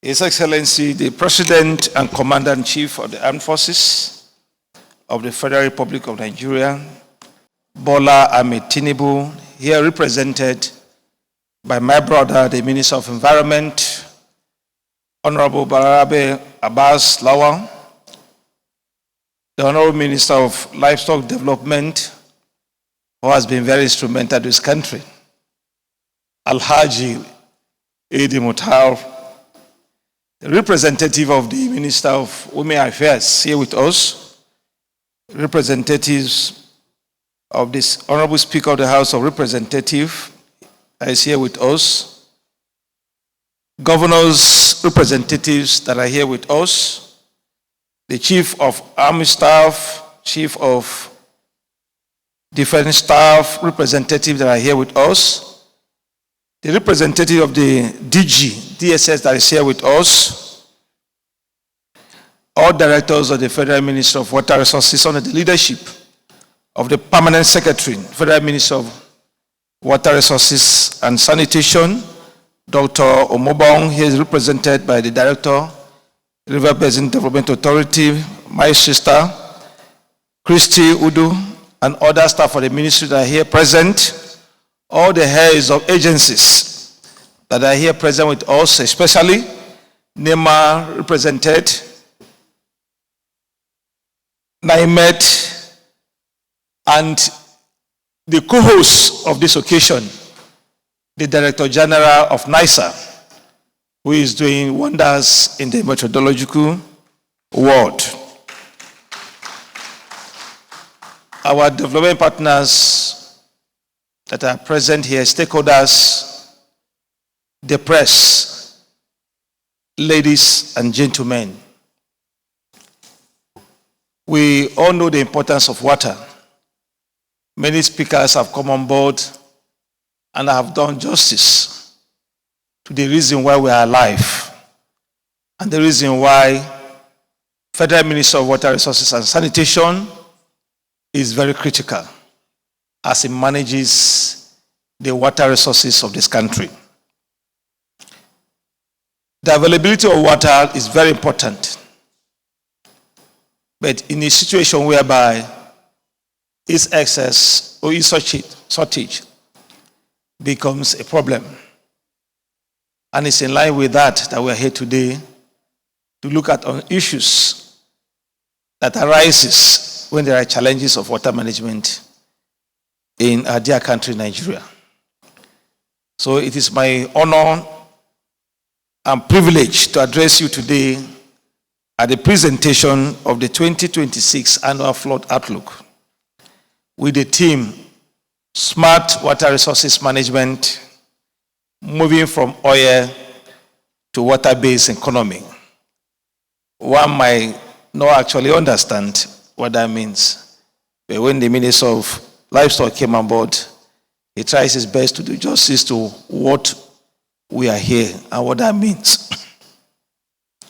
This important annual gathering brings together experts, policymakers, development partners, and stakeholders committed to safeguarding our collective interests, to protecting our communities and livelihoods, as well as strengthening national resilience against flooding and water-related hazards in our dear country, Nigeria. Let me start by commending the management and staff of the Nigerian Hydrological Services Agency for their tireless work in producing the 2026 Annual Flood Outlook.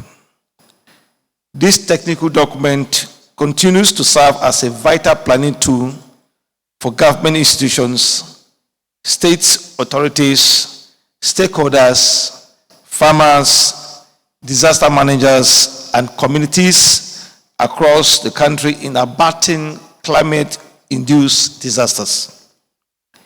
Distinguished ladies and gentlemen, Nigeria today stands at a critical moment in her development journey. For decades, our national economy has relied heavily on oil revenues. While oil has played a major role in our economic growth, it is increasingly clear that the future of sustainable development lies in diversification and in harnessing the vast natural resources that are available to us. One of such is water. Water. Water is not only essential for life, it is also a powerful driver for economic growth, food security, energy generation, transportation, environmental sustainability, and climate resilience. In the Renew Hope agenda of Mr. President, which is anchored on 8 priorities, 4 that are very, very vital.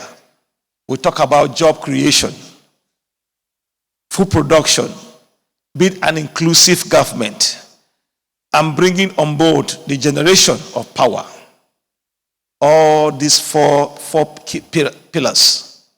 Water is at the forefront. Without water, there is no job creation, because in anything you do, there is an element of water playing in whatever you do.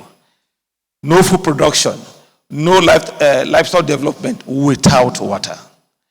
A government cannot be inclusive without the rule of water in play. Nigeria is richly endowed with rivers, lakes, wetlands, groundwater systems. And if these are properly managed, these resources can stimulate growth of industries, agricultural productivity, support inland fisheries, expand irrigation systems, strengthen hydropower generation, and open new opportunities for inland water transportation and ecotourism. In this regard, water must be viewed not merely as a natural resource, but as a critical economic asset capable of supporting millions of livelihoods. I will seek to harness the benefit of water resources. We must also confront the challenges associated with water-related disasters.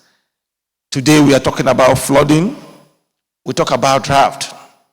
These are some of the challenges that comes as a result of excess water and shortage of water, despite water being an important resource. In recent years, the country has witnessed increasing intense and devastating flood incidents, driven largely by climate variability, land use changes, urbanization, inadequate drainage infrastructure, etc. These realities underscore the importance of strengthening our national hydrological services for reliable flood forecasting and early warning, information dissemination, and proactive flood risk management. The annual flood outlook is therefore not just a scientific report. It is a call to action by all of us.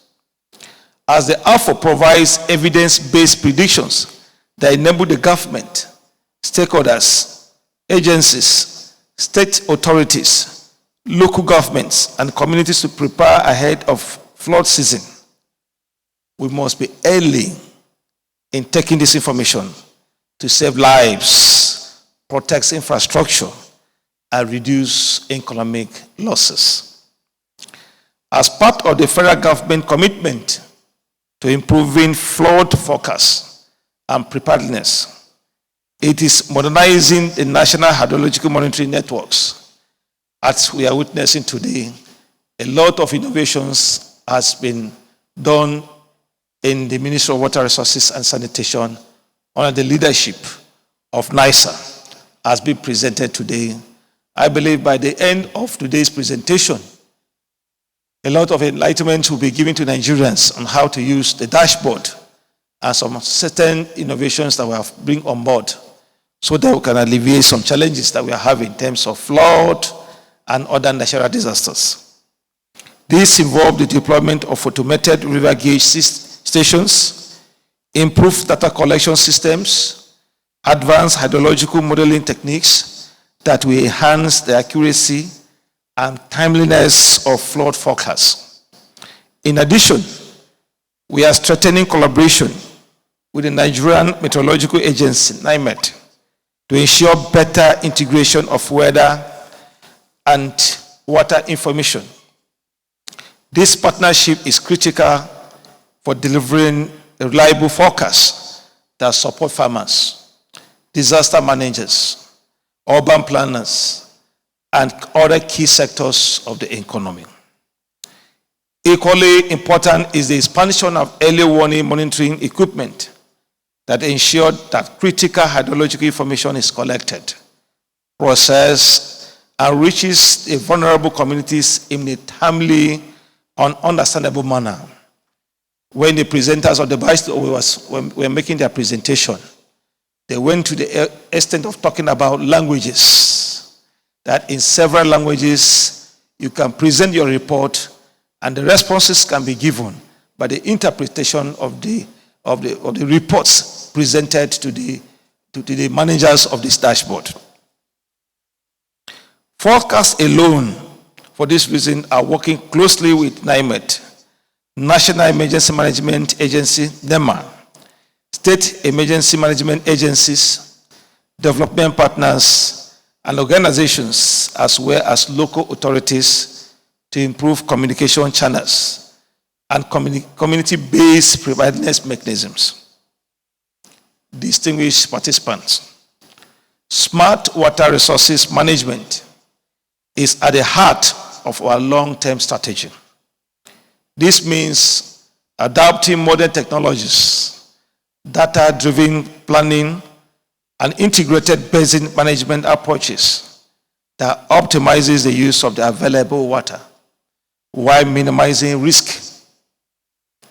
In adopting smart water management, the Federal Ministry of Water Resources and Sanitation has integrated digital technologies, geographic information systems, remote sensing, and real-time monitoring tools to support tailored forecasts, and by collaborating with institutions and sectors such as agriculture, energy, urban development, livestock development, and the environment.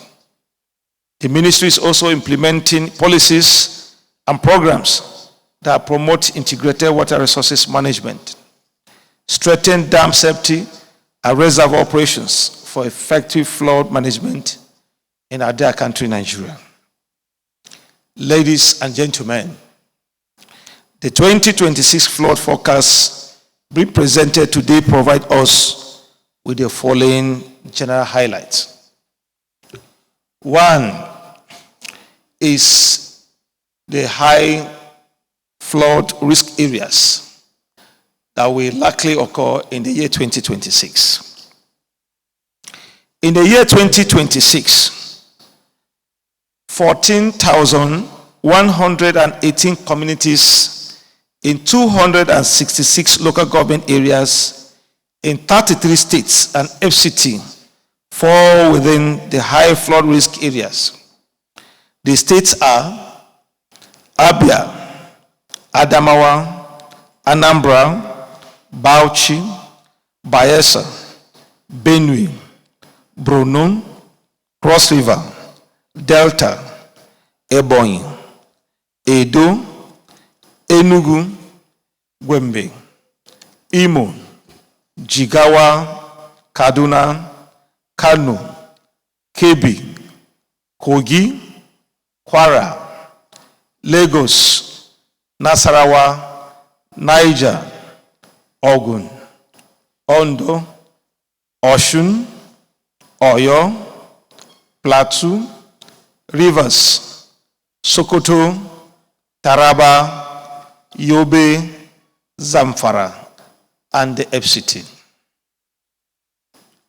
Those that falls within the moderate flood risk are 15,597 communities in 405 local governments in 35 states except Ekiti, which we experience moderate flood risk. For the low flood risk, incidence of minimal flood is expected in 923 communities in 77 local governments in 24 states. The states are Adamawa, Anambra, Bauchi, Bayelsa, Benue, Borno, Cross River, Delta, Ebonyi, Edo, Jigawa, Kaduna, Kano, Kebbi, Kogi, Nasarawa, Niger, Ogun, Ondo, Osun, Oyo, Sokoto, Taraba, and Zamfara State. For seasonal outlook for the year 2026, we have the high flood risk areas between the months of April and November. Under these months, the level of floods in this category is expected to be high in terms of impact on the population, agriculture, livelihoods, livestock, and infrastructure, as well as the environment.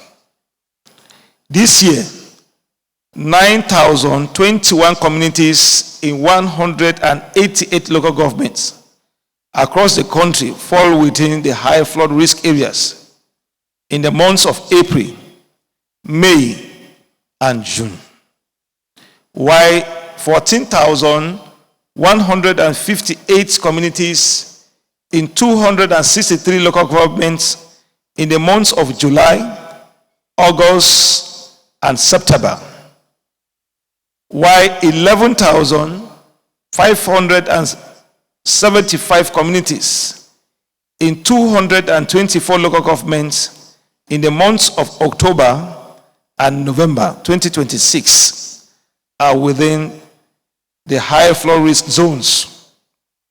The details of the local governments and their corresponding states are contained in the annual flood outlook publication, will be very soon unveiled.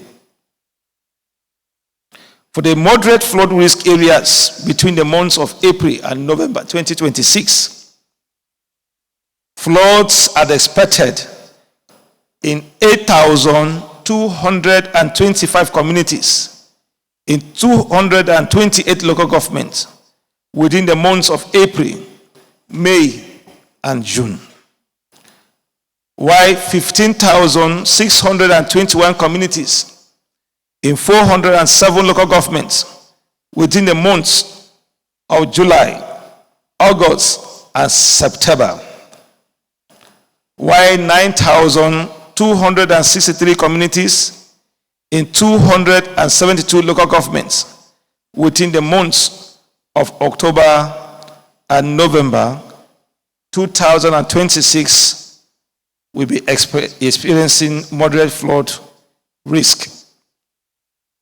Under flash and urban flooding, flash and urban flooding are projected in major cities in the country due to high rainfall intensities, low attention to management of water facilities, including the drainage systems, waterways, and lack of flood-resilient structures. Flash and urban flooding are expected in our communities, in our cities, as a result of high rainfall intensity and poor management of our water facilities, including drainage systems, waterways, and lack of flood-resilient structures. What is our role? Cities that are involved include Abakaliki, Abeokuta, Abuja, Asaba, Benin City, Birnin Kebbi, Calabar,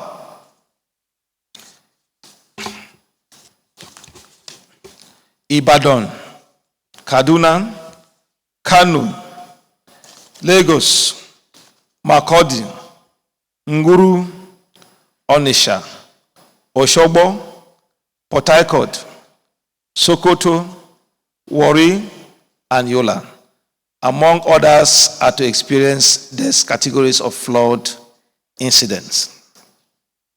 Under coastal and riverine flooding, Bayelsa, Cross River, Delta, Lagos, Ogun, Rivers, and Ondo are to experience coastal flooding due to rise in sea level and tidal surge, and this will impact on fishing, wildlife habitation, and river navigation. The success of these initiatives depends on our collective collaboration. Government alone cannot achieve these goals. We must continue to work closely with development partners, research institutions, civil society organizations, and the private sector to strengthen innovation, expand investments, and build flood-resilient Nigeria. As we transit towards a water-based economy, we must recognize that water security is a national security. Effective water governance will play a critical role in ensuring food security, supporting economic diversification, and improving overall being of our dear citizens. I therefore call on the state government, local authorities, disaster management agencies, farmers, community leaders to carefully study the findings and advisory contained in this document and take the necessary steps to prepare for the coming flood season.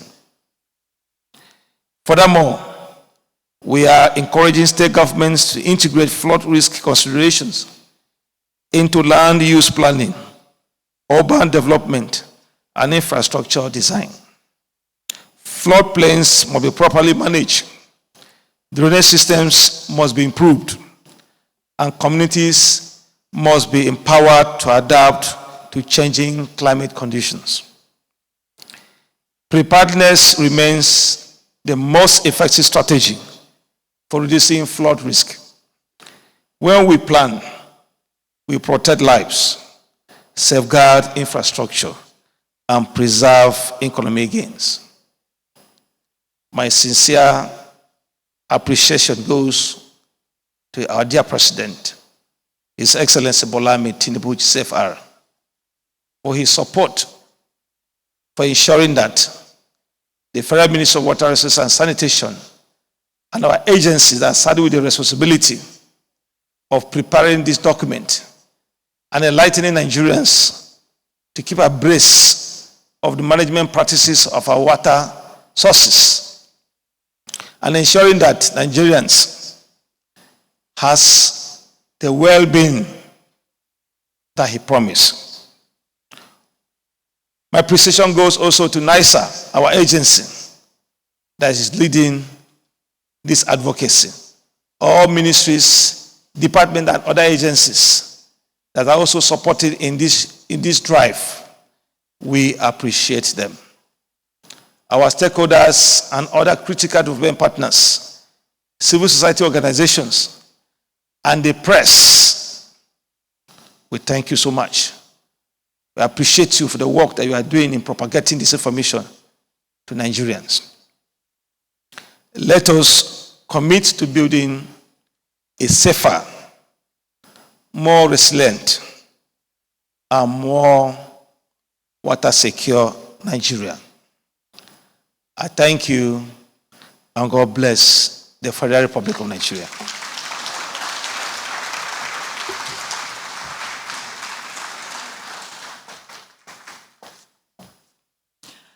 Thank Thank you very much. The Honorable Minister of Water Resources and Sanitation, Professor Joseph Utsef. Please, let's appreciate him once again. Thank you. Thank you for letting us know that proactive planning is necessary, and that's why AFO will continue to be here for us to plan accordingly, talking to stakeholders now. And it's not a time for us to just leave these as documents, but of course to get busy. And that's why the dashboard is also created, so you keep time, you monitor the whole process as they unfold. I could just feel the hearts of many pounding when he was calling out the states. It's not to create fear, but of course to get to work, because these floods will definitely come. But how we work, proactively will determine a lot for us in Nigeria this time around. All right, at this point, water, sanitation, environment, they're all hand in hand. And of course, under the renewed hope agenda of His Excellency, the President of the Federal Republic of Nigeria, we're seeing men who are walking the talk, moving in capacity that Nigeria is required to move. Now, it's not about the environment here, because he's here in a bigger capacity. He's here representing a man we celebrate as the President of the Federal Republic of Nigeria. So, Your Excellencies, distinguished guests, at this point, let's make welcome for his remarks His Excellency, the President of the Federal Republic of Nigeria, who is here represented by the Minister of Environment, Balarabe Abbas Lawal.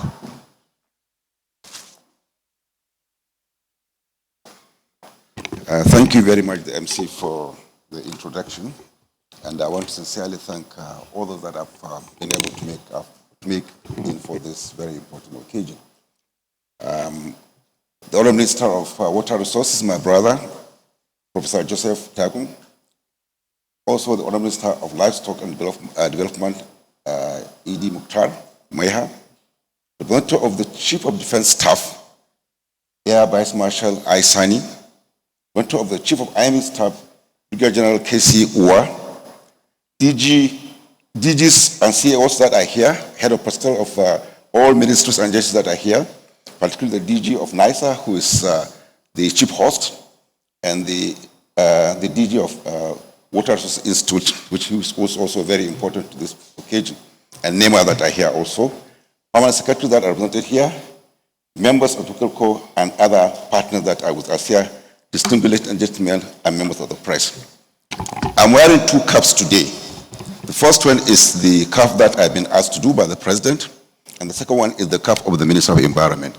So for protocol purposes, I will start with the Minister of Environment's cap, which I think is relevant here. I should have been the one to do it, but I was contemplating whether I should do the President first, then do the Minister, but for protocol purposes, let me do the Minister first. Like we have all heard, flood is very, very critical in Nigeria now. We are witnessing flood in areas that we least expected, in Sokoto, in Maiduguri, in Yobe, and states that are not really high rain-prone areas, but flood is there. And we are confronting that. We are plotting where the minister talked about the flash areas, the critical areas, and the rest of it, but flood is there. So we have to find ways and means of trying to address this issue of flood. And the most critical issue is that there are areas which we can do something about. Most of things have been said, but there are two areas that I want us to emphasize. First of all, like someone said, we can transform flood in prosperity. We can do rain harvesting. We can find ways and means of storing this excess water that comes down during rainy season, and we can do that. But at the same time, we have to find within ourselves ways and means of trying to create avenue for this water to move out. And for us to also try to avoid trying to create structure within the floodplain. So when I heard that the members of the Planning Society are here, I also want to draw their attention to the fact that most of these issues about planning approval is with them, because we are planning on areas that we shouldn't plan on. When the members of Architect Society came and visited me, I said, you are part of the problem, because you design structures and buildings in areas that you shouldn't design buildings there. So you block floodways, you block waterways, and by so doing, you encourage flood. So we must, all of us, put our hands on deck. It's not only the Minister of Water Resources or the Minister of Environment that should do it, but it's all of us. And this focus we are witnessing today is very important because we try to give people advance notice that this is likely going to happen. 2 years ago, I had an interview with BBC, and I said that flood is likely going to happen in certain areas, in Kaduna, in Kano, in Bauchi, and all that, after the Maiduguri flood. So many people abusing me, all sorts of abuses on me, that flood will wipe your family, flood will destroy you, because they thought that I'm calling for disaster. No, we are trying to warn people to alert them to possibility of disaster. Not that we are praying for disaster. We don't pray for disaster. Focus is not praying for disaster. We are giving people the opportunity for us to come and address this issue before they become serious. So we must find ways and means of trying to address this thing though we are. So whatever we are doing, we can play a role in trying to stop flood. So flood is very critical, and we must try to do it. And like we said, water is also important. Water harvesting, we can do it. The theme of the conference is talking about water and oil. Water is critical, and we can harness water, we can use water, and do whatever we feel we can do. So we need to put this together and address ourselves and try to see that we address the issue of flood by trying to look inwards, try to look at what we are doing that aggravates flooding.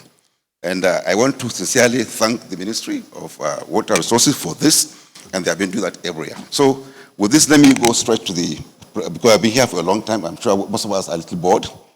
Let me go to the President's speech. Addressed by His Excellency President Bola Ahmed Tinubu, GCFR President and Commander-in-Chief of Nigerian Armed Forces.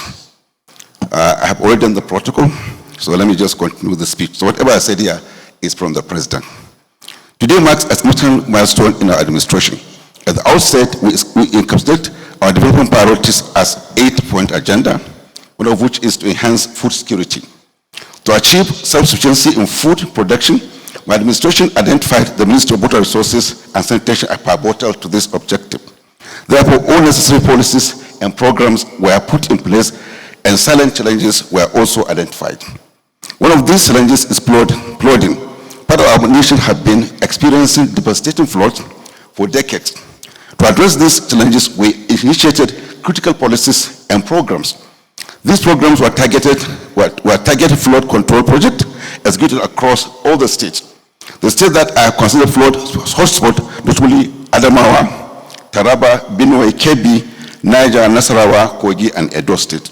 Anambra, Delta, Bayelsa, Rivers, and Cross River State received the deserved attention. I am happy to inform you that the yields from our agricultural sector are improving, and we are now becoming more food sufficient today than it in the past. Distinguished, we learned from 2024 flood in Maiduguri, Borno State. We have moved from the traditional flood management system to a proactive management system of not only flood, but also of our natural resources. The Office of Vice President has championed the anticipatory action for flood and other related disaster management with support of the Ministry with support from the Office of National Security Advisor, partners, and MDAs. Stakeholders in the disaster risk sector, I am happy to inform you that this anticipatory action has been working tirelessly to ensure that our country does not experience a repeat of flood of 2024 in Maiduguri. Key to this anticipatory action is the annual flood outlook, which has been submitted to us today by the Nigerian Hydrological Services Agency. The AFO has been the foundational document which the early actions have been prepared and mitigated strategically. It is therefore commendable that this year's annual flood forecast is being presented today and early enough before the rains and other climate priorities. As we stay resolute and diversify the nation's economy, I challenge the Minister of Water Resources, Sanitation, Marine and Blue Economy to come with blueprint of the nation's vast water resources that can better be harnessed to boost economy.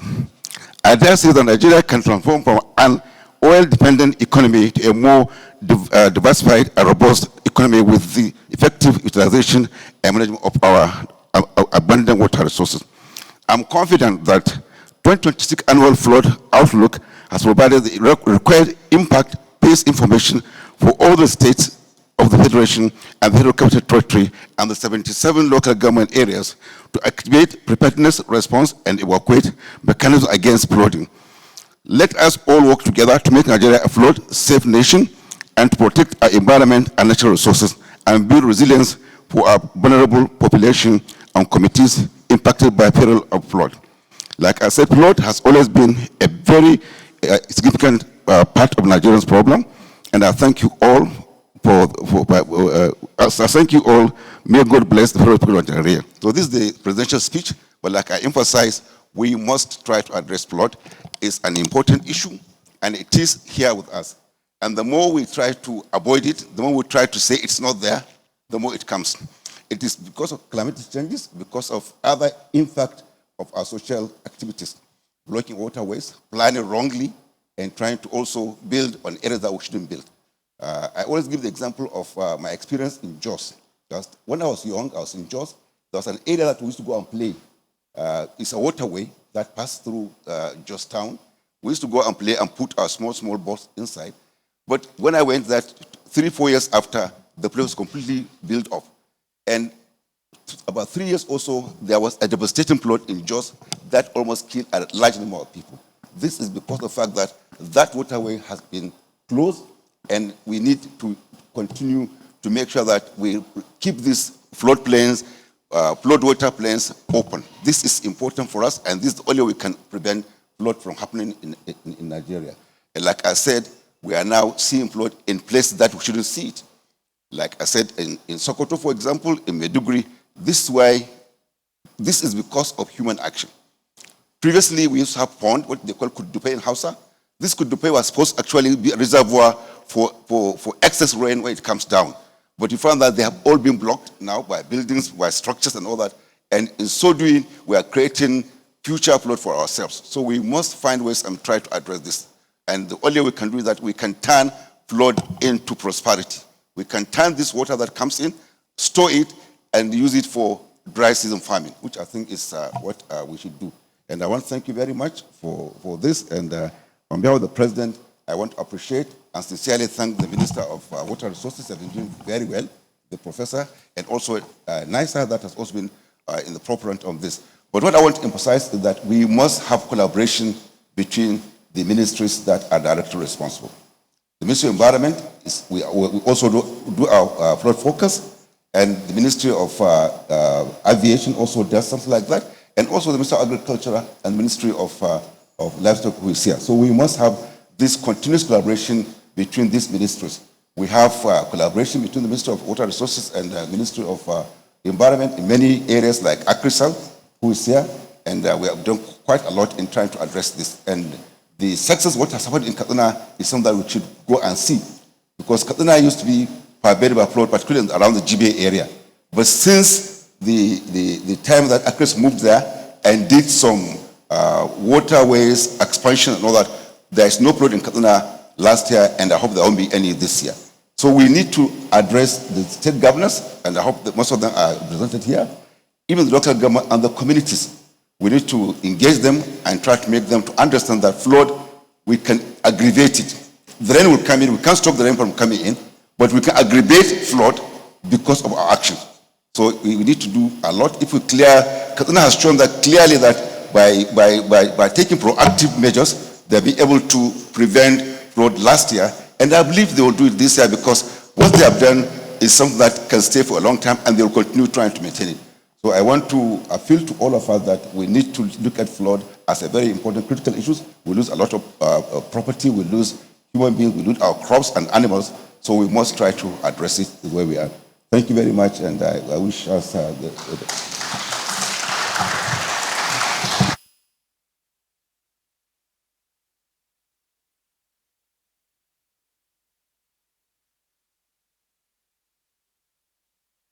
Thank you very much, His Excellency, the President of the Federal Republic of Nigeria, who is here represented by the Minister of Environment. And just moving on to the unveiling of the AFO 2026. Let's have all the dignitaries on the front row, please.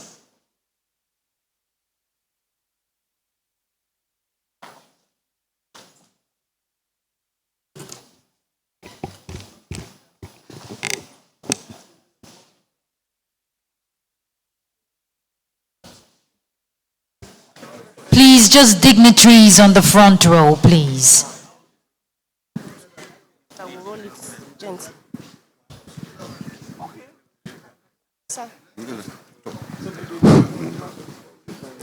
So,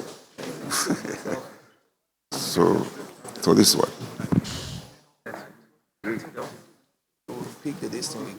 All right. So go ahead and open. I think we are ready for. Or should we do also? I'm there. All right. So.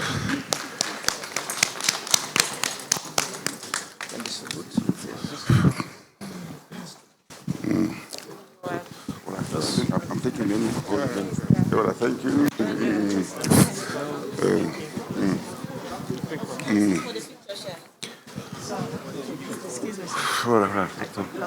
Oh, should I give one? Let me give you one. I see more.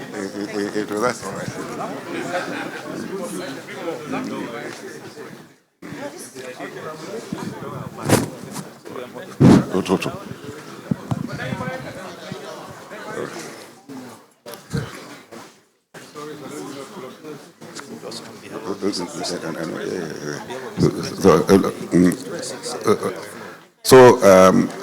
Thank you very much for being here for this long. It's quite a long day for all of us. So on behalf, it's my honor and privilege on behalf of the President to unveil this very important document for all of us, which is the 2026 Annual Flood Outlook. Flood forecast, flood risk communication, flood mitigation and adaptation, and drought overview. And I believe this will go a long way in trying to address the menace of flood that we're facing. And I want all those who have copies to go and read it very well and make use of it.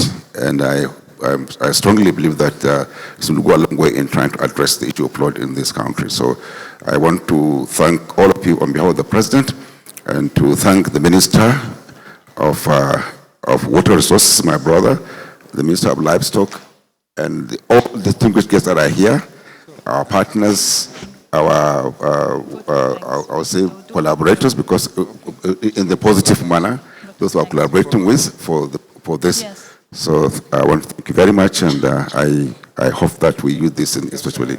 May God bless the Federal Republic of Nigeria, and may God bless all of us that are here today. Thank you. Thank you very much, and there you have it, the year for 2026, the outlook for climate change and disaster mitigation. We can have the photographs there.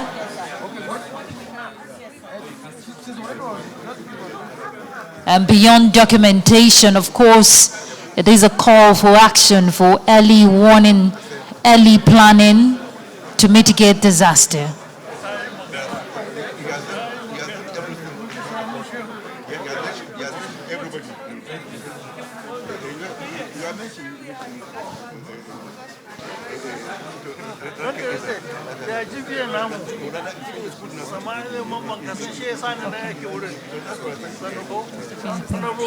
Please would like to crave your indulgence to please get back to your seats. Just the VIPs we need on stage for the group photograph. Please, would like to crave your indulgence. Please. We need the VIPs on stage for a group photo session, please.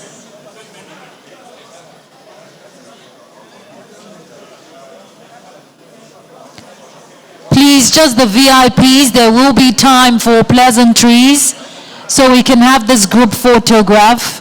Please, we're craving your indulgence. All front row dignitaries only please on stage.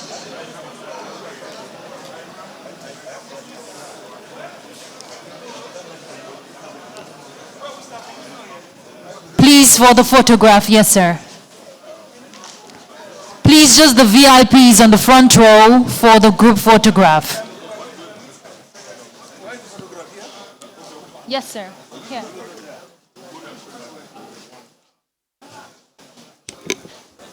Here.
Awesome. Thank you so much. Vote of thanks, sir. Please, sir. In the national anthem, sir. Let me go clear.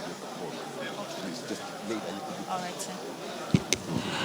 And please, let's all return to our respective seats. We're not done.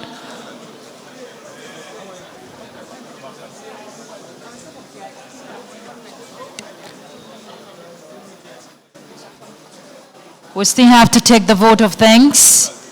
And if you're able to get a hold of the AFO documents, which I expect each and every one of us in this hall today gets a hold of, let's study it. And if you're a key stakeholder, do the needful.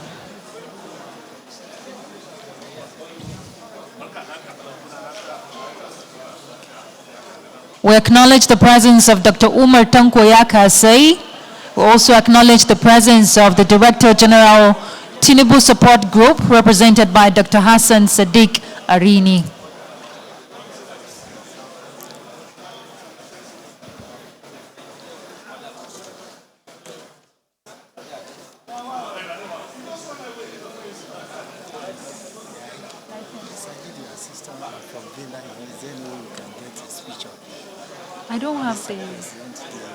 I don't have the speech. I'll let you know. Let me just. Yes. Okay. All right.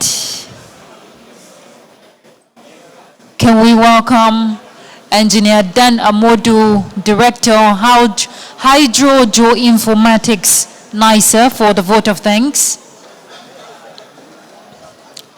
Please, can we settle down so we can end this appropriately? We have His Excellency back with us, so please, let's get settled. I crave your indulgence. Can we get settled, please? There will be time for photo session, please. Can we get settled so we can have the vote of thanks? A representative of His Excellency, the President, needs to leave, so if we stay on stage doing photographs, we're keeping him waiting. There will be time for photographs, please. Thank you very much. Please, there will be time for it. Let's not keep him waiting, please. I'm craving your indulgence. Thank you very much. Let's welcome Engineer Dan Amodo, please. Thank you. Please, let's get settled, please. Sir, Thank you. Thank you. The President, Commander-in-Chief of the Nigerian Armed Forces, His Excellency, President Bola Ahmed Tinubu, ably represented by Honorable Minister of Environment, Honorable Balarebe Abbas Lawal. The Ministers of Water Resources, Minister of Environment, and the other Minister of Youth Development here present, all the Director Generals here present, our able development partners here present, all other protocols duly observed. On behalf of the Director General Management and staff of the Nigerian Hydrological Services Agency, I wish to express our sincere appreciation to everyone who has contributed to the success of today's events. We humbly acknowledge the presence of His Excellency, President Bola Ahmed Tinubu, ably represented by the Honorable Minister of Environment, in line with his post-Renew Hope agenda, continues to provide a clear pathway for national development, particularly economic reforms of his administration, which strongly aligns with the objective of the annual Flood Outlook to protect lives, support food production, and strengthening national disaster preparedness. We extend our heartfelt gratitude to the Honorable Minister of Water Resources and Sanitation, Professor Joseph Telum Utsef, fellow Nigerian Society of Engineers, for leading the cause of development and sustainability of water resources sector in Nigeria. Your dedication to strengthening hydrological services and advancing proactive flood management has been truly instrumental to the success of this initiative. Our sincere appreciation goes to the Permanent Secretary, Dr. Emabong, for her strong administrative leadership and continuous support to ensuring the effective coordination and success of this program. We are deeply grateful to all representatives of ministries, departments, and agencies, state governors that are represented here, our development partners, the diplomatic corps, academia, and the media, the press, for your presence and active participation. Your collaboration is essential in ensuring that the insights from this flood outlook are translated into concrete actions that will reduce flood risk across the country. We sincerely appreciate the contribution of our regional bodies. This includes the ECOWAS, agreements, WMO, UNESCO, Sahel Consulting Agriculture and Nutrition Limited, and of course the United Nations Disaster Risk Reduction. We sincerely appreciate your coming and your collaborations and your support. We wish to commend all the technical and professional teams of Nigerian Hydrological Services Agency for their dedication in generating, analyzing, and dissemination the data that underpins these important national events. As we conclude, may I use this medium to encourage all stakeholders here present today to actively utilize the information provided in the 2025 Annual Flood Outlook, AFO, to guide our planning, preparedness, and response efforts towards minimizing the devastating effects of flooding in the country. Thank you, and God bless the Federal Republic of Nigeria. Thank you very much, Engineer Dan Amodu. Thank you for the vote of thanks. Your Excellencies, distinguished guests, and yes, we have come to the end of the 2026 AFO presentation, but of course the beginning of action plan that we must undertake as key players. And on that note, I'd like to thank you all for the opportunity to serve, and I crave your indulgence as we get up standing for the national anthem. Thank you.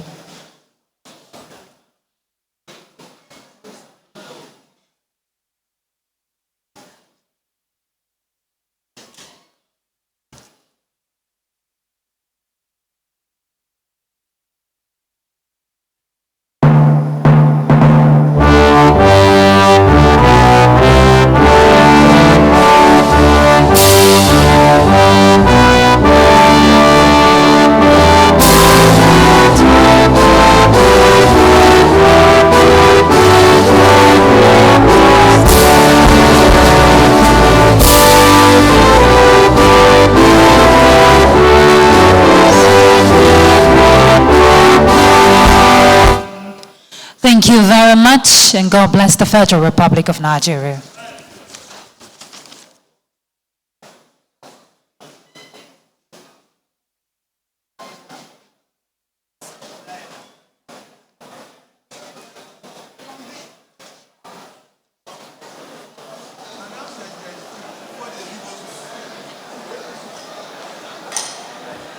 And please, just a quick announcement, there is lunch available for everyone. The VIPs, you will be directed to the hall where your lunch will be served. Please, there is lunch. NIHSA has instructed that the food should not remain with them. It must be eaten. Thank you.